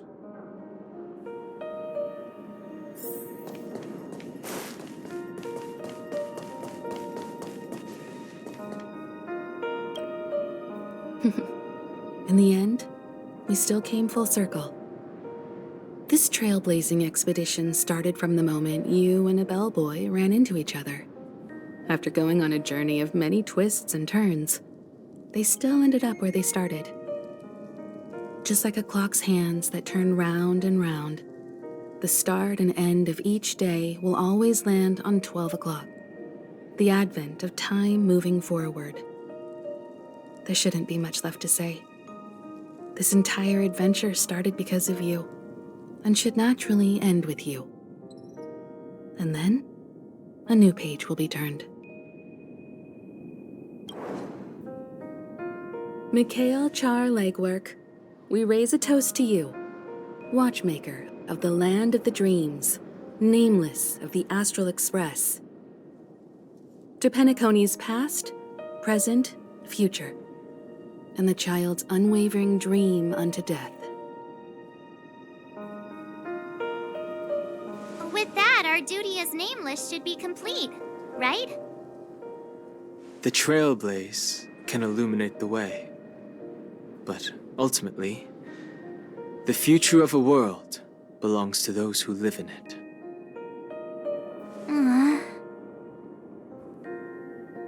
I still feel that Mr. Mikhail must have really wanted to witness this day himself. What's on your mind, March? Just a strange feeling. I had it a few stops ago, but it's super strong this time. Why not talk about it? Maybe everyone's thinking the same thing. I can't help but think that whether it's Mr. Mikhail, Mr. Tiernan, or Madame Rosalina, their lives must have been long, and they must have experienced plenty of stories. They were also young once, stumbling and bumbling around just like us, getting into scraps and mischief, that sort of stuff. Companions, enemies, journeys, adventures, all the sad and happy memories. The everyday that we're used to, they've lived through them too.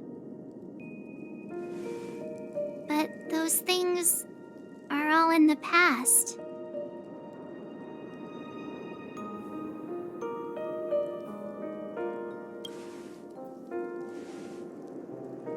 It's rare that I'm this serious. Can't you just humor me for once? Sheesh. It'll be easier to understand if I use an analogy. Like when you're reading a book. If one of its characters keeps running into obstacles and experiences an ending full of regrets, we're bound to feel a bit mixed about it, right?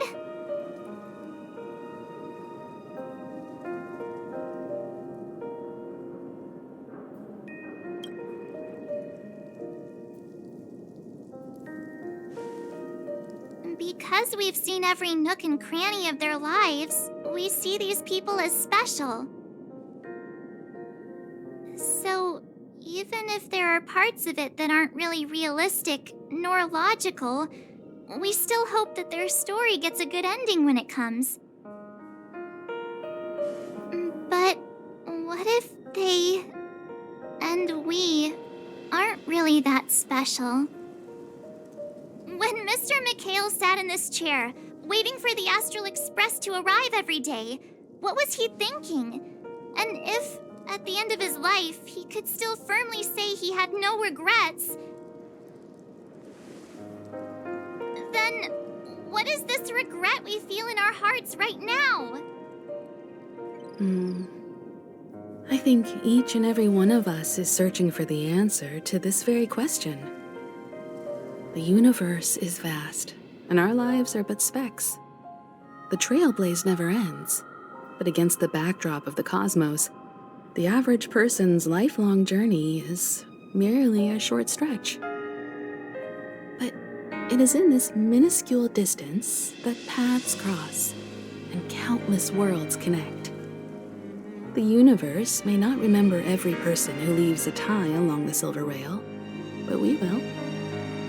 As long as we remember, their stories will never end. And what Mr. McHale has left for us is his answer to this very question. It may not be perfect, but it left a smile on this storied, jaded old Nameless's face at the end of his life. And its meaning will be interpreted by those who come after us. It's not the answer that's important, but what we can learn from others' answers, right? This is what trailblazing is. Sure. I'm really sorry for bringing down the vibe. Quick, Don Hung, tell us a dad joke to lighten the mood.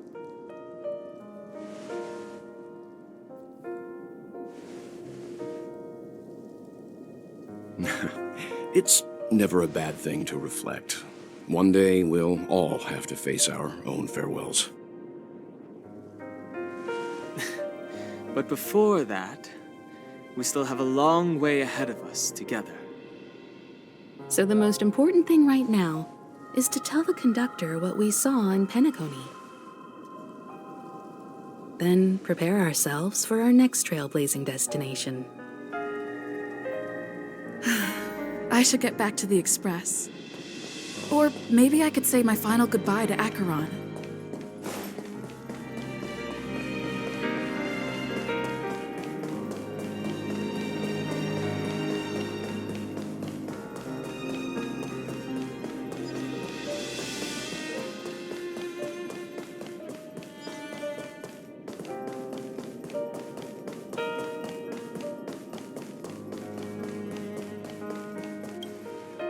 Do you still remember when we first arrived in Penacony? Who would have thought our paths would cross in such a way?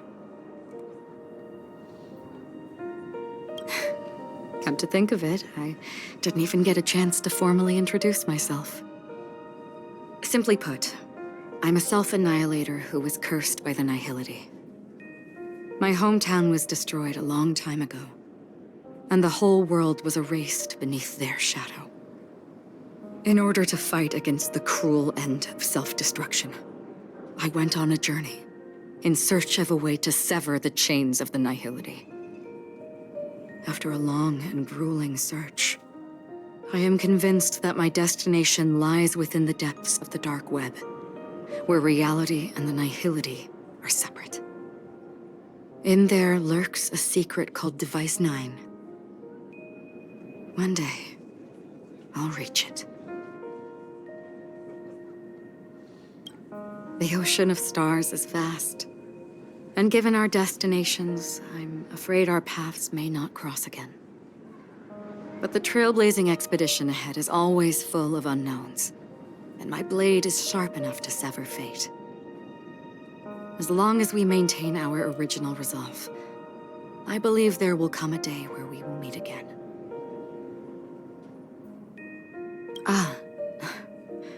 In that case, I must apologize for my rudeness. Do you remember when we first met?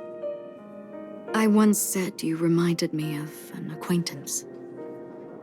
Because of the Self-Annihilator's curse, my memories are stripped away, blurring my past. And after our journey together, what I originally thought were familiar feelings were merely illusions. I believe this was truly our first meeting.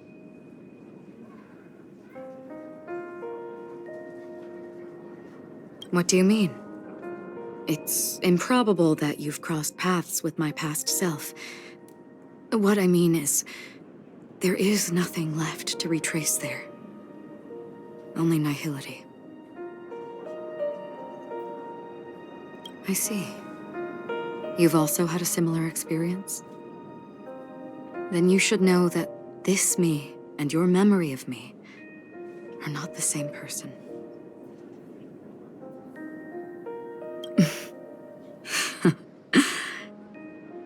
Long ago, I too was like you, with irreplaceable companions. We also embarked on journeys, making the best choices we could, whenever we could.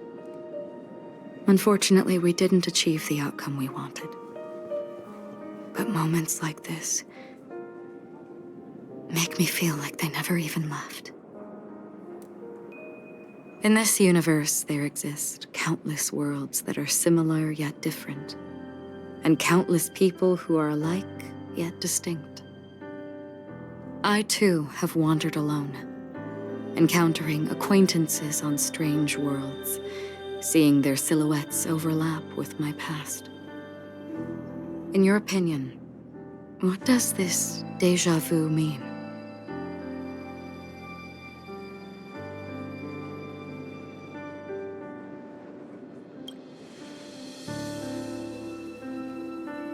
Attachment, desire, longing.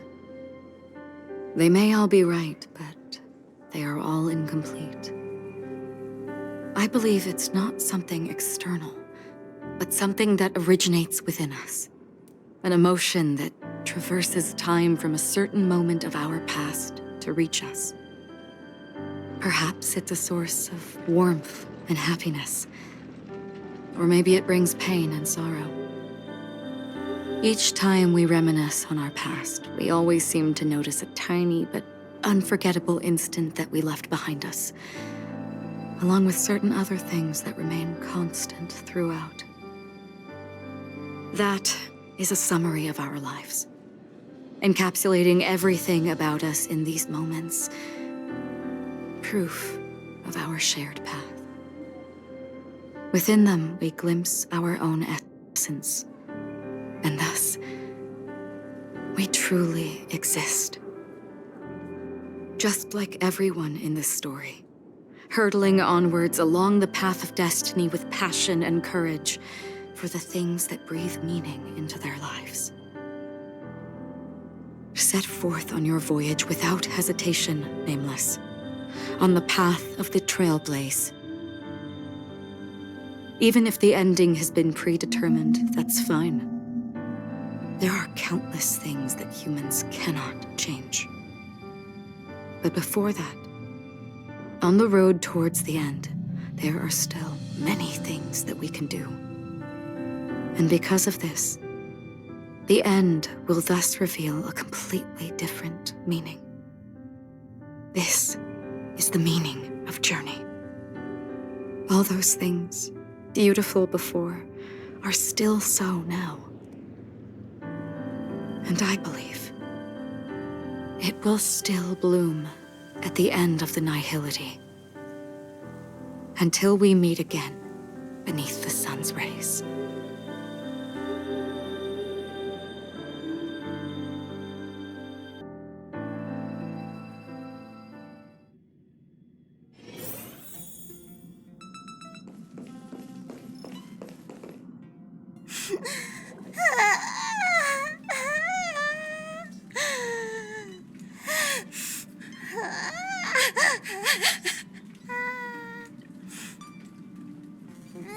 There.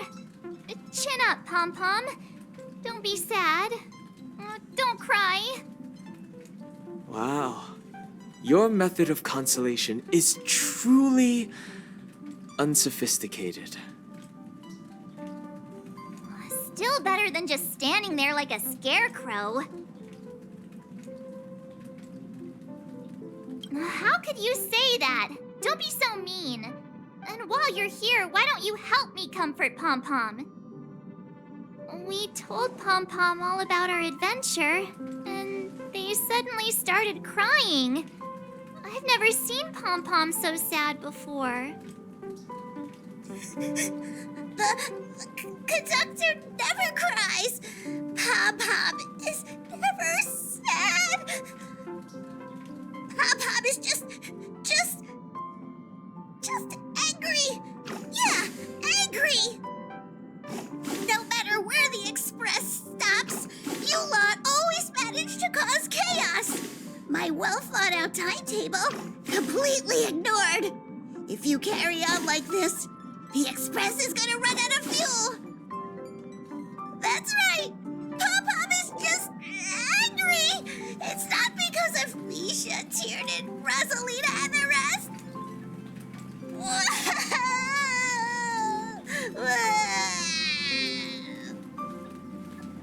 It's okay. Oh, Pom Pom, just let it all out. Everyone, could you all take a break in the next car? Don't worry. I'll stay here with Pom Pom. But... Let's go, March.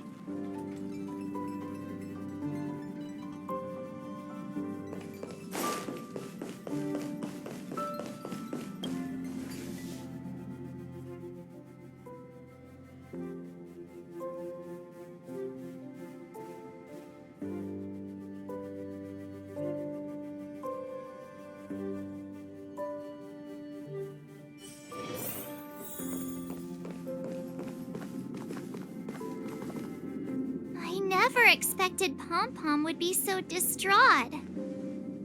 Those three nameless must have meant a lot to Pom Pom. No one knows exactly when Pom Pom boarded the Express, but one can surmise that their journey has been filled with many hellos and goodbyes. Probably more than we can imagine. The fact that they're crying so hard is probably a good sign. It proves that Pom Pom's emotions haven't become dulled by the grind of time. They still deeply cherish every nameless who has boarded the Express and value every journey shared with them. Leave it to Himiko. When it comes to comforting, there's no one better on the Express. Well, they were a little emotional at the time, but I'm afraid that's not out of the question. Since you joined us, the Express has stayed longer than anticipated at every stop along the way. And to ensure that everyone always makes it back on board, Pom Pom has had no choice but to delay the warp jump schedule. I see. No wonder I can regularly hear Pom Pom pacing anxiously up and down the corridor. Turns out Pom Pom's been silently putting in a lot of work for us. Wow. Different from typical vehicles, the Astral Express converts every Trailblaze into the energy it needs to run. Ideally, as long as trailblazing expeditions continue without interruption, the Express will receive a constant flow of energy, much like a perpetual motion machine. But because of our previous encounters, fuel is being used up much faster than expected. We can probably only pull off 2 more warp jumps at most. Only 2 more? Isn't that super risky? Oh, I don't want to become an ice cube floating around in space again.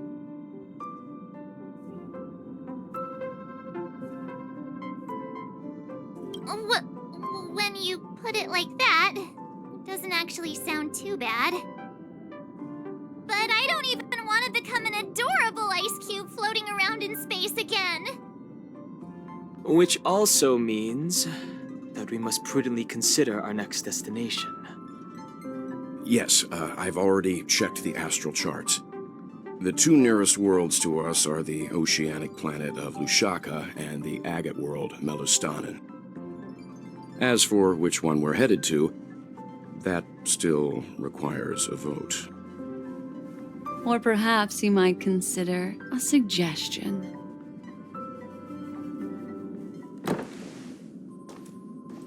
Everyone, we meet again. just in my room? It's a very cute room, Miss March. Just like you.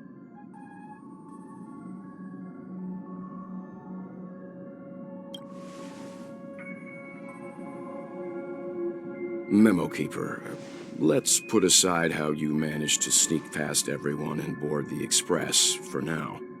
You mentioned a suggestion. I accidentally overheard how the Express obtains fuel. I just wanted to chat with everyone to see if we could work together. But now, it appears my suggestion could be the very lifeline that saves everyone. Please speak candidly.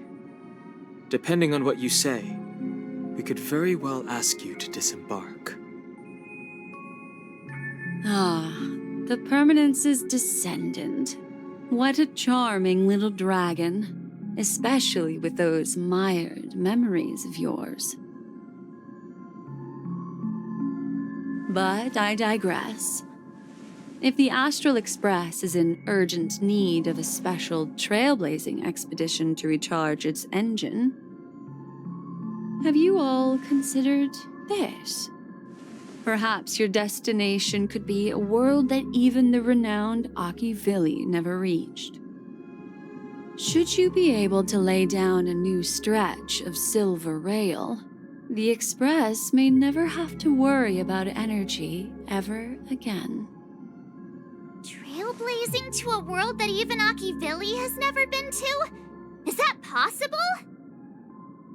Continue, Memo Keeper. This destination of which you speak, what sort of world is it? A world that many across the universe don't even know exists. A world hidden away from outside observation. Its presence only revealed by the light from the mirror of the Garden of Recollection. A world fettered by 3 paths, its destiny hanging in the balance. The Eternal Land, Amphorius.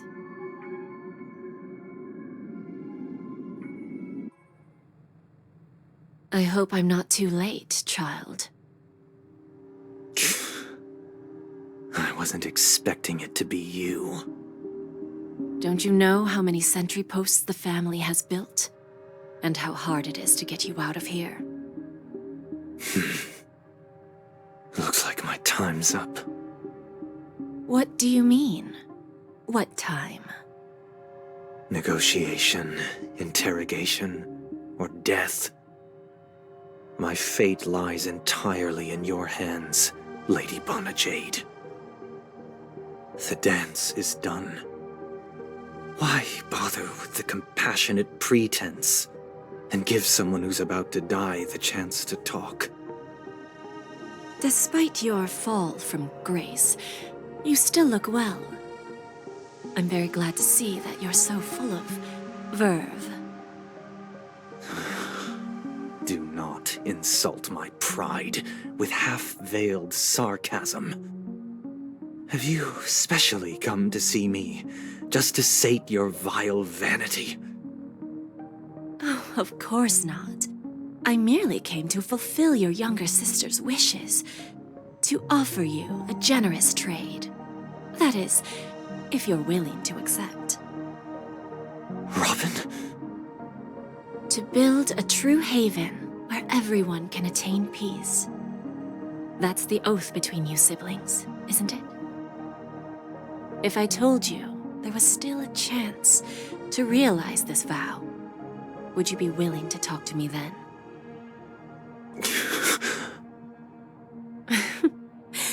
I recognize the gravity of this question, which is why you don't have to answer me right now. Go now. You are free, O Chosen One, who dare to exceed his bounds, sever your wings, descend to the mortal realm, and walk their lands. See what this world is truly like. I will not accept your charity. As I mentioned earlier, it's a trade. and you don't have to give me an answer right now. Rewards are not reaped in a day, and if there's one thing I'm best at, it's waiting. The sweet dream still continues, and the night is still long. You have plenty of time to contemplate your answer. A word of advice for you before we part ways. A word of warning from someone who's been in your shoes before. Life is too short to miss out on golden opportunities.